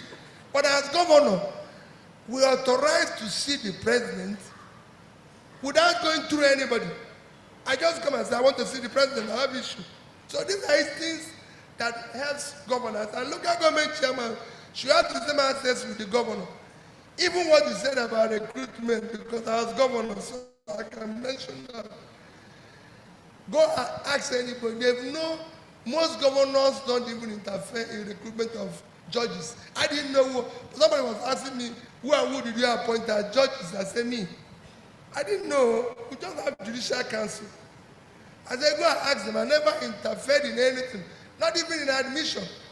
One of the first experiences I had was a vice chancellor in our university came and said there's an allocation for office of the governor for admission. I said, VC, if it's not that because you're a good man, I would have sacked you today. If anybody wants admission, let him go. If you have cut-off point, let them go. That even me, I didn't pass JAMB the first time. Me. And it's not Hindi. So let them go and repeat, like I repeated then. So why would you come down and say I should give somebody? Let them go and repeat now. That I took JAMB and I didn't get the cut-off point. So I went second time. I made sure I was on top. So if anybody fails, let them go and repeat. There's nothing in that. And these are things we have cultivated here. Parents are not getting involved with admission of their parents. They're not getting involved of their children. They're not getting involved with the exam, with everything. Who says that? No. We need to stand. Governors, I was governor. I didn't get involved with any of those things. You do the right things. That is the only way you can endanger followership, respect, and anything. If anybody tells you that Peter Obi appointed him judge, let him come. I didn't even know how they appoint judge. They just said these people will be sworn in as judges. I swore them in. And I went to court. And everybody knows that I've never given any judge money. If you give judgment against me, okay, one day you judge against yourself. Because that thing you did that was wrong will come around to affect you.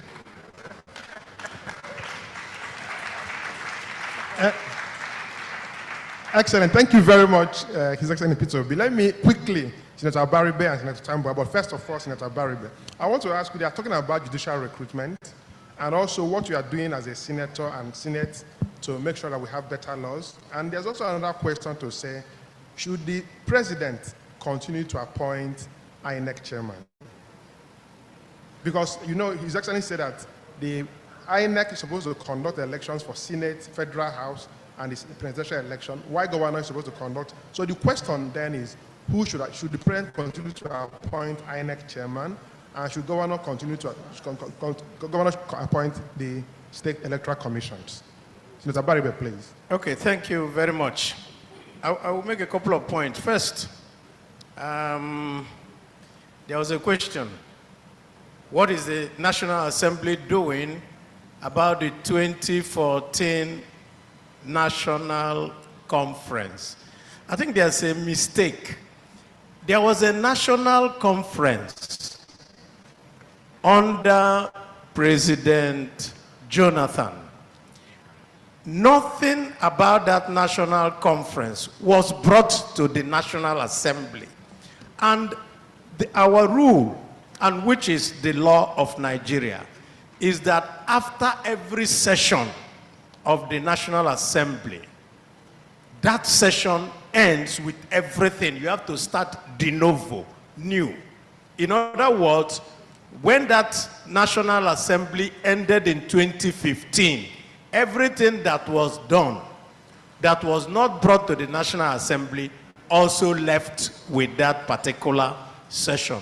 So you can't come today and ask us, what did you do with that time? It's not, we can use what is in that thing today, assuming when we start the next constitutional amendment. That is it. Secondly, about the appointment, I do not think that they matter. And I'm very, very clear when I say this. The matter is not the person who is the chairman of the Independent National Electoral Commission. We miss the point when we always put this thing on a person. It's not the fact. Today, no matter what anybody tells you, we have the technology to remove all elements of people deciding whether they will upload the result or not. Once you remove that, all the youth here, they vote for BB Niger. Who determines how they do it? None of them complains about it. It means that the technology is available for us to vote, and our vote goes directly. That is what we need to do. And that point also comes to what our lady here talked about concerning insecurity. Let me tell you, ma, I was arrested by DSS under Buhari in front of a barber shop when I went to cut my hair. And the DSS themselves told me that they traced me using my phone. There was no NIN at that time. Today, there is NIN, there is BVN, there is everything, and somebody is kidnapped, and money is paid into an account by transfer, and the police and the security people will tell you they don't know how to go there. It is wrong, and it is not correct. They have all the technology they want. If they want to catch you today, they will catch you. And let me tell you why I say they want to catch you today. There's one young man who during the wrote something and said, oh, that Mrs. Buhari, that she's so fat because she's eating Nigeria's money. They traced him to Jigawa and caught him. What did they use to catch him? So let nobody tell you that these security people don't have what they do. There is just a sense, unfortunately, a sense of malaise in the country where people who are supposed to do something have refused to do it. And there is no consequence for them refusing to do it. Just like Governor Sule said, any president that gets up and calls all the people and line them up and said, I will take it no more. You don't act, you get fired, even if you are my brother. Once that happens, you will see everybody wake up. All that happens today is simple. The man who does not do his job, when they now say, clamp on him, oh, it's my mother's cousin, it is my father's brother, it is my uncle, oh, it is somebody, he was my ADC. That is the only thing that is causing all the problem today. We have used nepotism as statecraft, and that nepotism has now led us into an abyss. Until somebody is willing to walk away from it, we will never be able to solve this problem of all these areas. Thank you. Thank you very much, Senator Baribe. And finally, Senator Tambuwal. Thank you very much. I will only add to what Mr. Peter Obi said about the judicial recruitment. For the 8 years I've been governor of Sokoto, I never interfered with the judicial process for recruitment into the judiciary of Sokoto State. And the Judicial Service Committee were doing so well, they even appointed members of the academia, a professor as a High Court judge. He is on the bench of Sokoto State, is a professor of law. He is on the bench of Sokoto High Court as at today. I never interfered. And on the confab report, sir, my elder brother, Chris Asoloka, Senator Abaribe has captured it all. When President Jonathan empaneled the conference committee, he knew that there was National Assembly. We all know the issues in this country.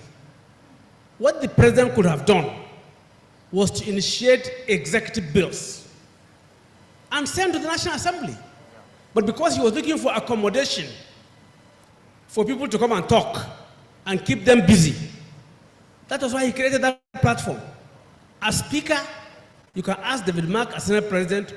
We approached him and told him, Mr. President, this you can do through this way. Okay, he didn't do it that way. After the confab report, he knew that he ought to have initiated bills driving from the report of the conference. That was not done.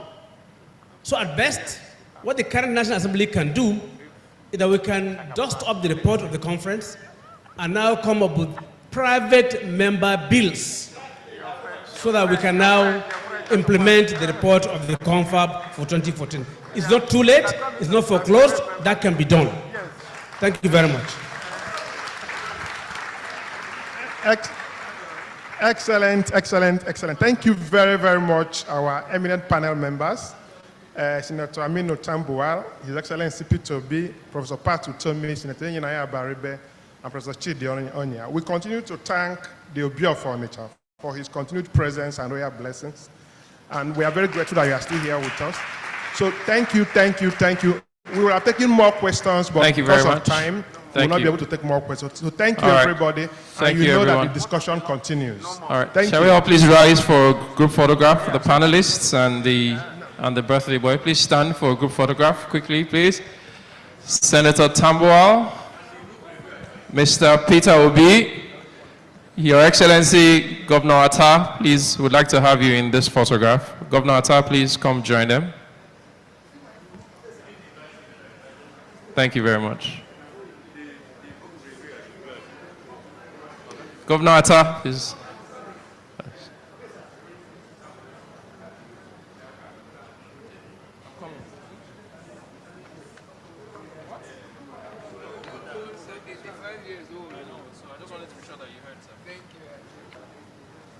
Please hold on, please hold on.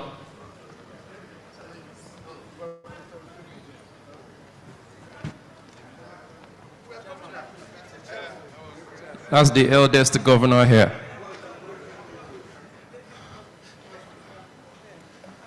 Thank you all very much. Sorry. Professor Peter Lewis, please would like you to join as well.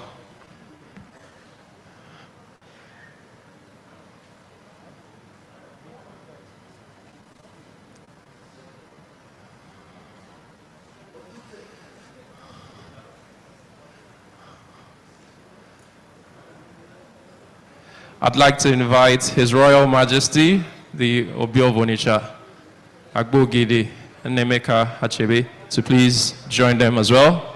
He's been here from the beginning.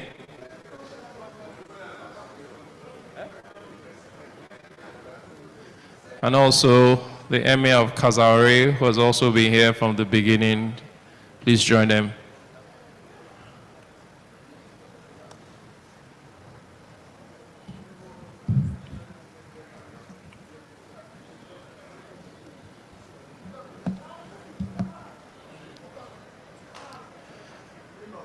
Thank you all.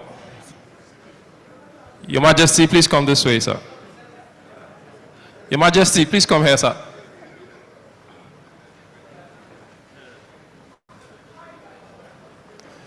Thank you very much. We'll take the pictures at the count of 68. 1, 2, 3, 4, 5, 6, 7, 8, 9, 10, 20, 30, 40, 50, 60, 61, 62, 63, 64, 65, 66, 67, 68. Thank you very much.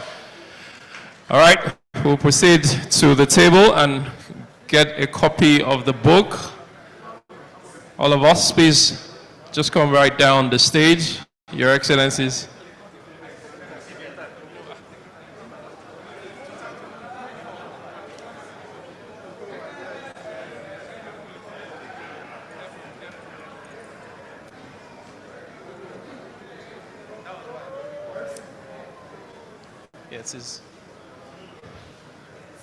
Please, the books are here. Please take a position. Help yourself with a copy of the book. Professor Otomi, please lead your guests to the book. Professor Lewis, please join us.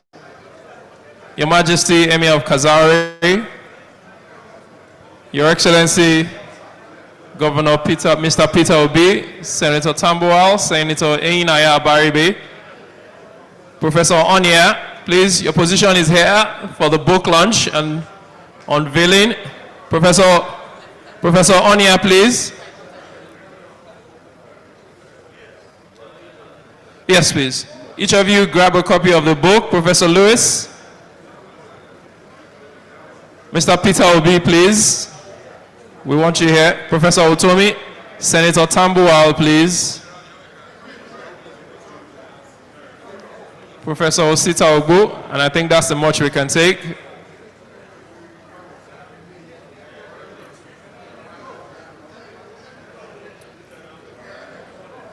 All right.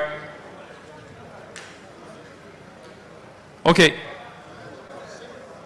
Please, can we all hold a copy of the book? Just wait. I want to adjust your brother.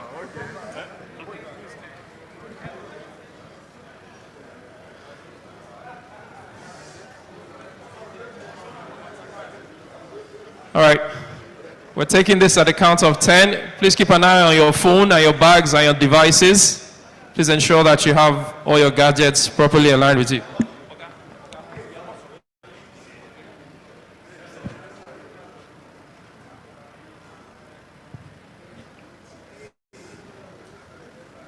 Sorry, can they do launching of the book here, sir?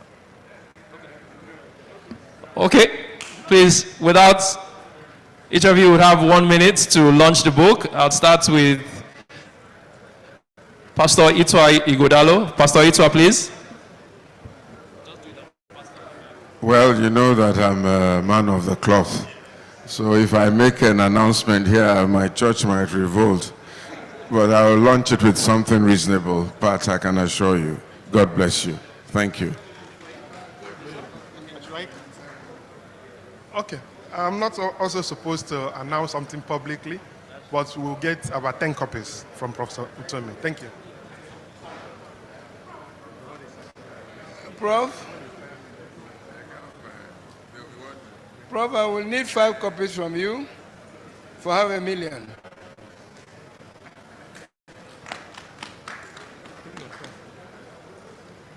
From one professor to the other, he knows what I can do.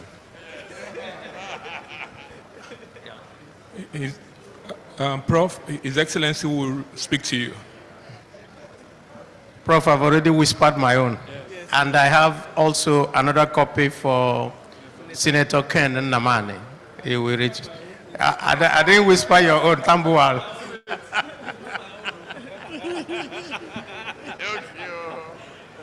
Well, Prof, I'll follow suit and discuss with Senator Abaribe.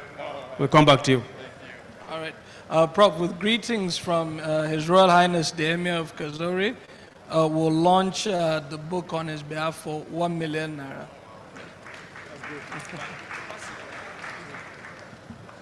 naira. Prof, I will launch the book with 100,000 naira. Ladies and gentlemen, thank you very much. We can all please go back to our seats. Professor Utomi, you please approach your birthday cake. I'd like to invite TK to please come up now. Professor Utomi, it's your birthday cake. The Obi of Onitsha will join you for the cutting of the cake. Just you, your wife, and the Obi of Onitsha. Professor Pat Utomi, please. Come up to the cake now. Let's get this over and done with. Professor Pat Utomi and his wife. Professor Pat Utomi, cutting of the cake.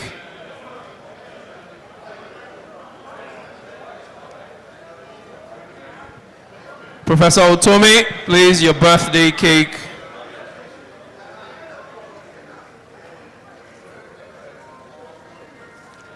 Can we please have Abiodun Koya? Professor Pat Utomi, we need you to cut your birthday cake now. Can we please have Abiodun Koya?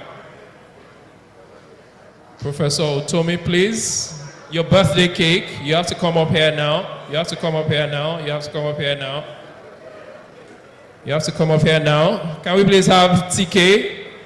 Abiodun Koya.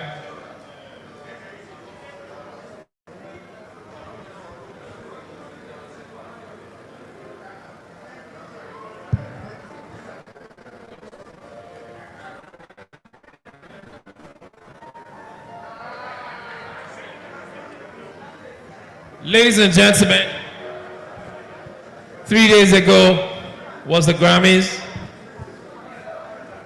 This guy refused to participate because he's better than all of them. Professor Pat Utomi has brought him specially for you to serenade all of you. The students of Trinity University already know about him because they study him in their university. Do yourself a world of good. Take your seats, listen and enjoy. He came all the way from the Sydney Opera House in Australia. Put your hands together for TK.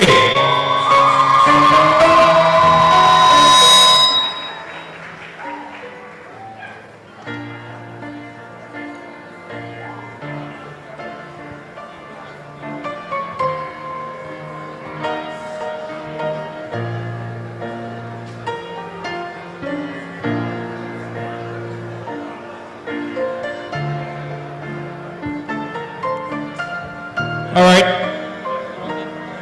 right, ladies and gentlemen, if you want to pay via transfer, the bank details are on the screen. Let's count up to 68 as Prof cuts his birthday cake. Are we ready? Are we all ready, please? Okay. Let me use my military powers. Senator Tambuwal, I am now the president of this Senate. This house is hereby called to order. Please take your seats. Everybody, please take your seats. Our guest, Senator Eyinaya Abaribe, order. Please take your seats. This house is hereby called to order. I just hit the gavel. Mr. Maroba Ohambua, please take your seats. Dr. Franklin Ugu, please take your seats. Mr. Wale Okunui, please take your seats. Mr. Ike Chioke, please take your seats. Professor John Lewis, please take your seats. Professor Onya, please take your seats. Please take your seats, everybody, take your seats. Mr. Valentine Ezigbo, please take your seats. Professor Osita Ogbu, please take your seats. Now, we're doing this in 10 seconds. We're going to spell, what do we spell? Let's spell Utomi. Are you ready? Give me a universal U. Give me a Titanic T. Give me an outstanding O. Give me a magnificent M. And give me an international I. Thank you very much, ladies and gentlemen. Can their daughter please join them? Isioma Utomi, please join your parents very quickly. Very quickly, we'll take more pictures right after TK's performance with our guests. This is family alone. And if you don't mind, I can change my name from Jide Benson to Jide Utomi and join them. Those in favor say aye. Those against keep. I'm not called name. They will close your school. How soon we go on strike? All right, let's do this very quickly. Please put your hand on the cutlass. Okay, the machete. Okay, the knife. All right, at the count of 10. 1, 2, 3, 4, 5, 6, 7, 8, 9, and 10. Thank you very much. You can go back to your seats now. TK, over to you.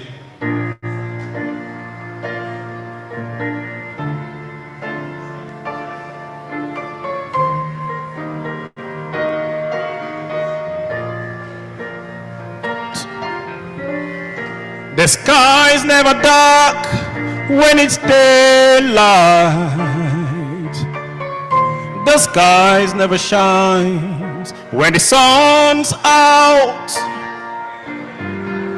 The birds don't whisper in the night time. So my love for you, baby, is never ending.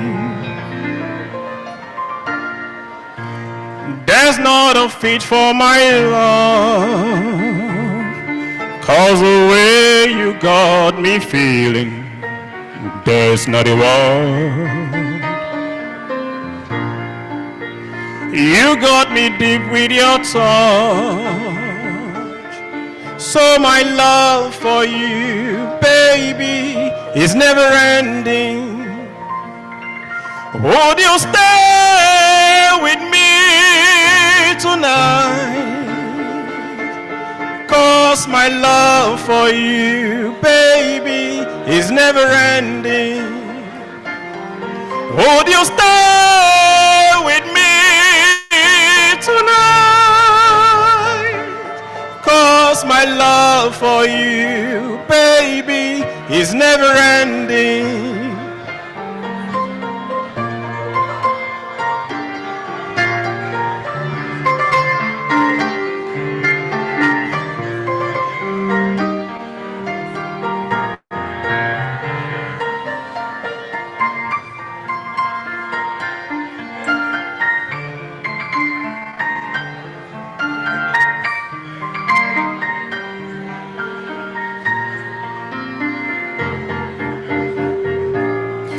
Lay with me, baby, one more time,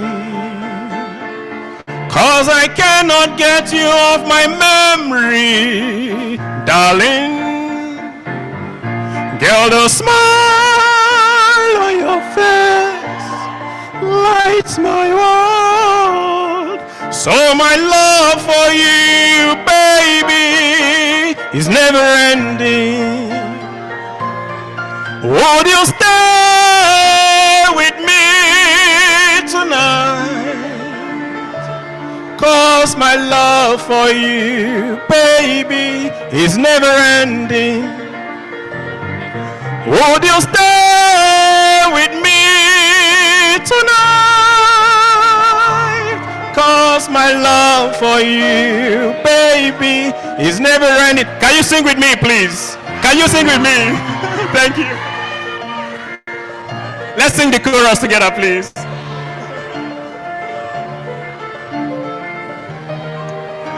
It's very simple. Would you stay with me tonight? 'Cause my love for you, baby, is never ending. Are you ready? Would you stay with me tonight? 'Cause my love for you, baby, is never ending. Would you stay with me tonight?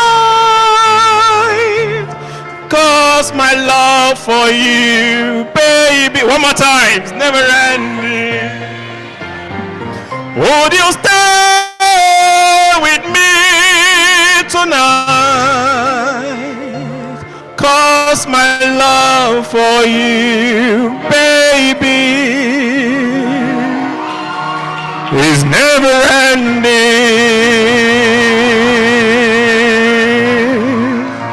Thank you so much, ladies and gentlemen. Okay, thank you so much. That's my time. Thank you very much. Please, the organizers should please take notes. we are not going to invite Trinity University students anymore to this event. They only came here for the song. Can we have the birthday boy back on stage? I'd like to have Professor Obu to please join him for the cutting of the cake. Professor Onia, please join him. Mr. Valentine Ozigbo, please join him as well. Chief Don Etievet. Mr. Ike Chioke, please join the birthday boy for a group photograph. Chief Bisi Olatilo as well. Dr. Chris Asoluka.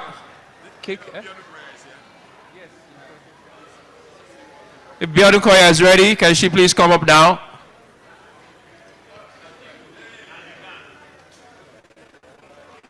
Please, for a quick photograph, Dr. Chris Asoluka, Chief Bisi Olatilo. Come up stage. Get ready, come up stage. Come to sing. All right, we'll do this at the count of 10, 9, 8, 7. Photographers, please go there. The cake.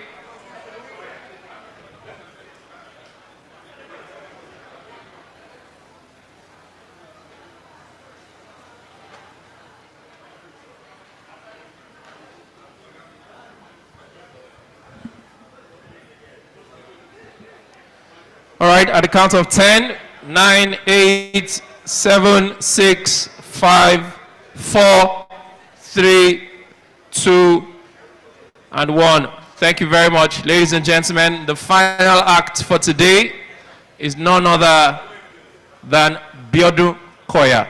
Please listen, enjoy, be serenaded, and be wild.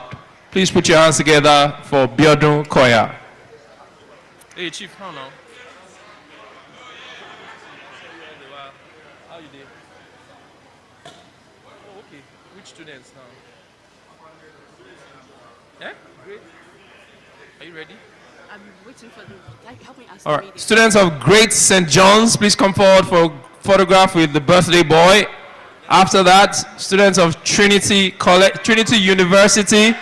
Oh, sorry, we are canceling Trinity University. Hope College, and then Trinity University. Great St. John's. Great St. John's, can you do it very quickly?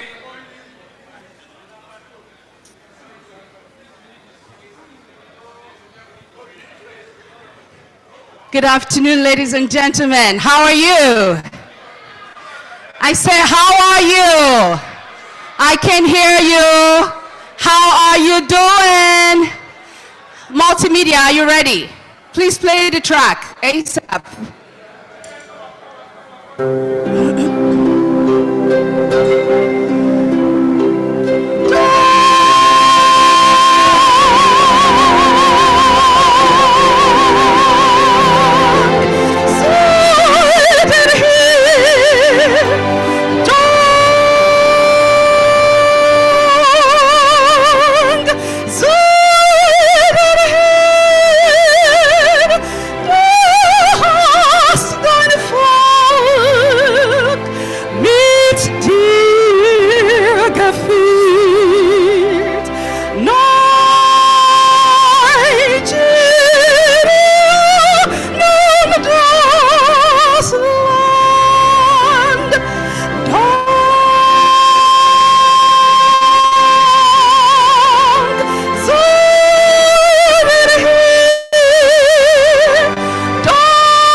Thank you so very much. I have one more song that I wrote and composed for Nigeria. It's called Lift Up Nigeria. And I want you all to join me. Multimedia, please.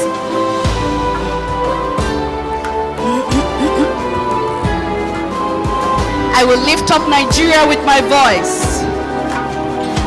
I will lift up Nigeria with my voice.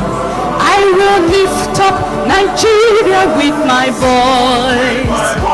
I will shout, sing, and speak of all the glories. I will lift up Nigeria with my voice. Uncle Pat, happy birthday to you.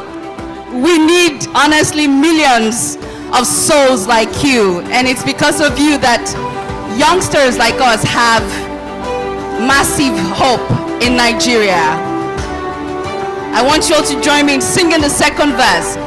I will lift up my country with my voice. I will shout and sing of all of our beauties. Are we ready? Let's go. I will lift up my country with my voice. I will lift up my country with my voice. I will shout, sing, and speak of all the beauties. I will lift up my country with my voice.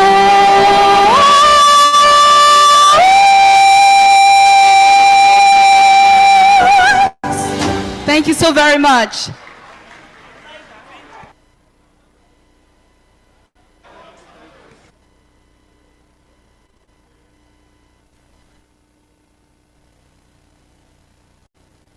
Members of the board of CVL, final call.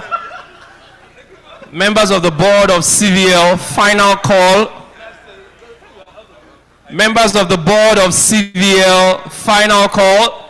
All right, we're doing this in 10, 9. Please make way if you're not being. Can we all move back? If you have not been called, please stand on the way. Thank you. We'll do this in 10, 9, 8, 7, 6, 5, 4, 3, 2, and 1. Please go down that way. Please just find your way down that way. Yeah. Annual lecture committee, please. It's down, middle down.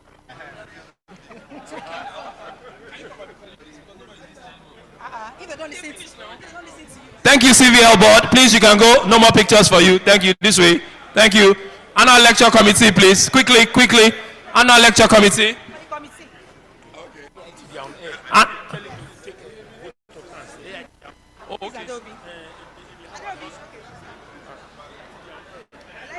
Please, can we do this in 10, 9, 8? Are you part of the committee? So you have to wait, eh?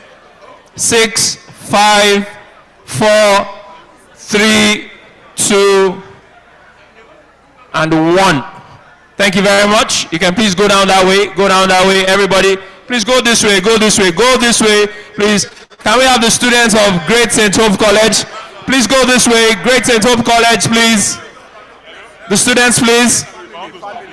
Great Hope College. They've gone. All right, thank you. Trinity University. Trinity. He said he wants to take shots.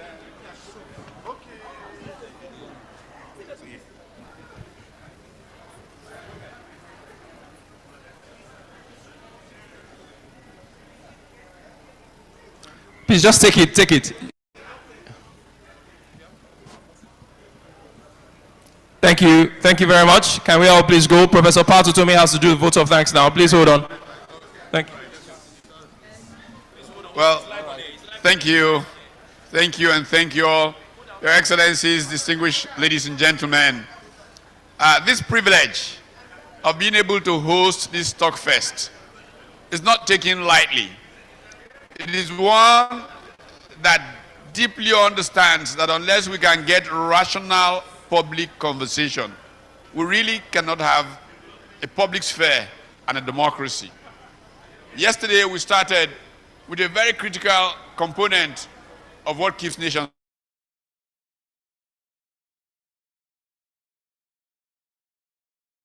is traveling, and we are going the opposite direction. It was important, therefore, to look at entrepreneurship, to look at how wealth is created and sustained in countries. Because when wealth is created and sustained, people are more disposed to being democrats. Because they are not desperate. What has happened in Nigeria is that the political class has literally weaponized poverty. And so people are so poor that they will just accept anything. They will accept 2,000 naira, a loaf of bread, and give away their birthright. Civil society will not organize to stand up to bad political forces.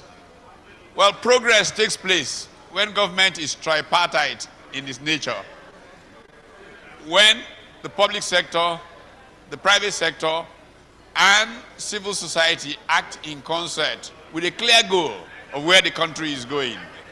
And this is why we have come today, to continue the conversation from how wealth is created to how democracy is run. And I thank you all for making this a really lively and valuable conversation. Let us make it happen. Let Nigeria move forward. We believe that Nigeria will rise up again. Thank you, and God bless you all. Thank you very much. Prof, you can't go yet. You still have a lot of pictures to take. Plenty, about 68 more pictures. One for each year that you have lived. Please, when you finish taking your pictures, just go down that way. Thank you very much, Linus Okore, Great St. John's. Go down that way, please. Students of Great St. John's. Trinity College is coming in 10. Trinity University. Because you two are behaving like SS1 students. What is R? In short, we are not calling you again. All right, Trinity University, please. It's your turn. Trinity University, it is your turn. No grief for anybody. If you miss your moment, you have missed it.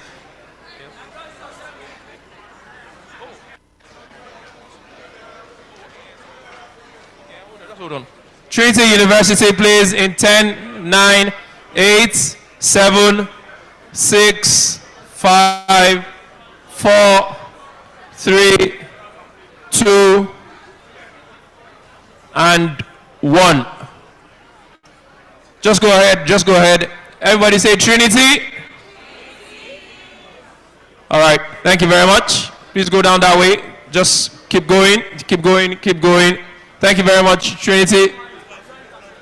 Nigerian Youth Assembly, it's your turn. Nigerian Youth Assembly. Nigerian Youth Assembly, and right after that, Chief Don Etiebet.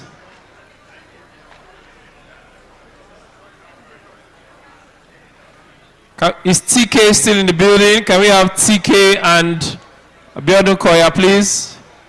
TK and Biodun Koya, you are next. Thank you very much, Nigeria Youth Assembly. You can please go down that way. Thank you very much. Keep going, keep going, keep going. Biodun Koya and TA, please. Biodun Koya and TA.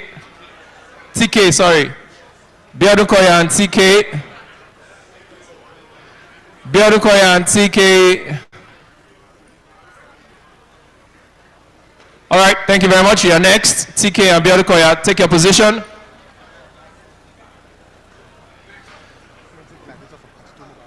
TK and Biodun Koya, please. Go on, just take it. Thank you very much.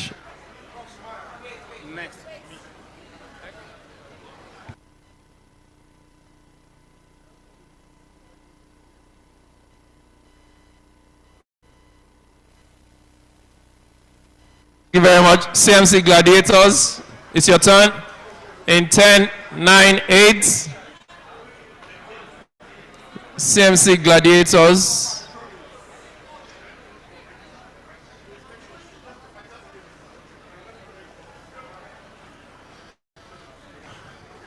Ten, 9, 8, 7, 6, 5, 4, 3, 2, and 1. Thank you very much. Outdoors.ng.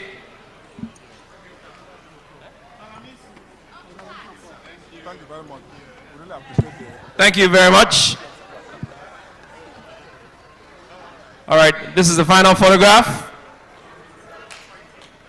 Thank you. Thank you very much, ladies and gentlemen. Prof, you have to go now. You have to go now. Thank you very much. Now, you have to go now. Thank you very much. This way, this way, this way, this way, this way, this way. Let's go. Thank you very much. Anybody who has missed, you wait till next year when he's 69. You take your picture. One very important group, the widows. Yay! Okay, you take your own down here. The widows, come and weed here. All the widows, please come and join him here. Thank you.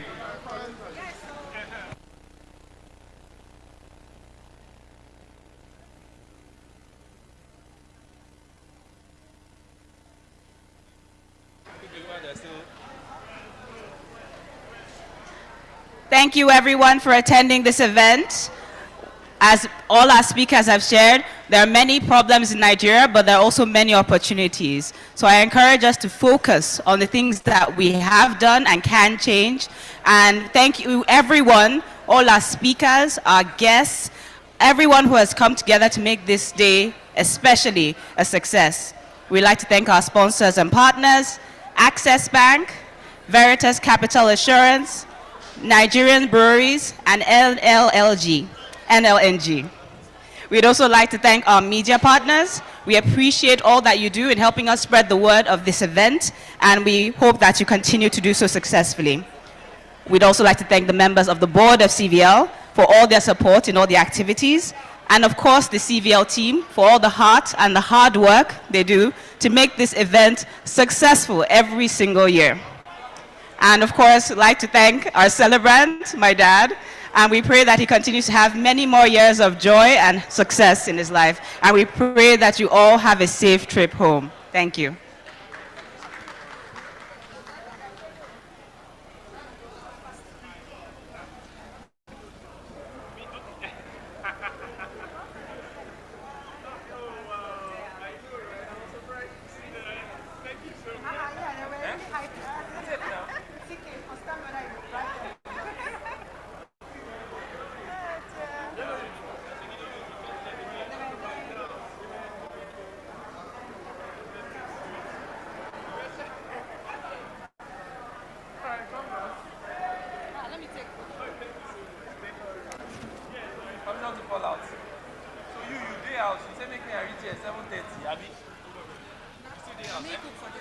Oh, now you. Just a pity you now. Now I'm very hungry, eh?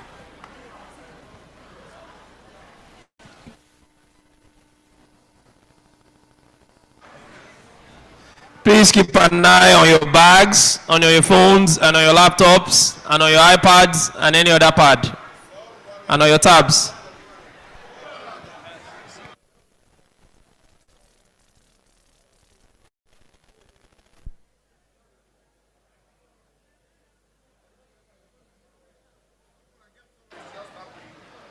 Okay, somebody gave his phone to somebody to help him snap a picture.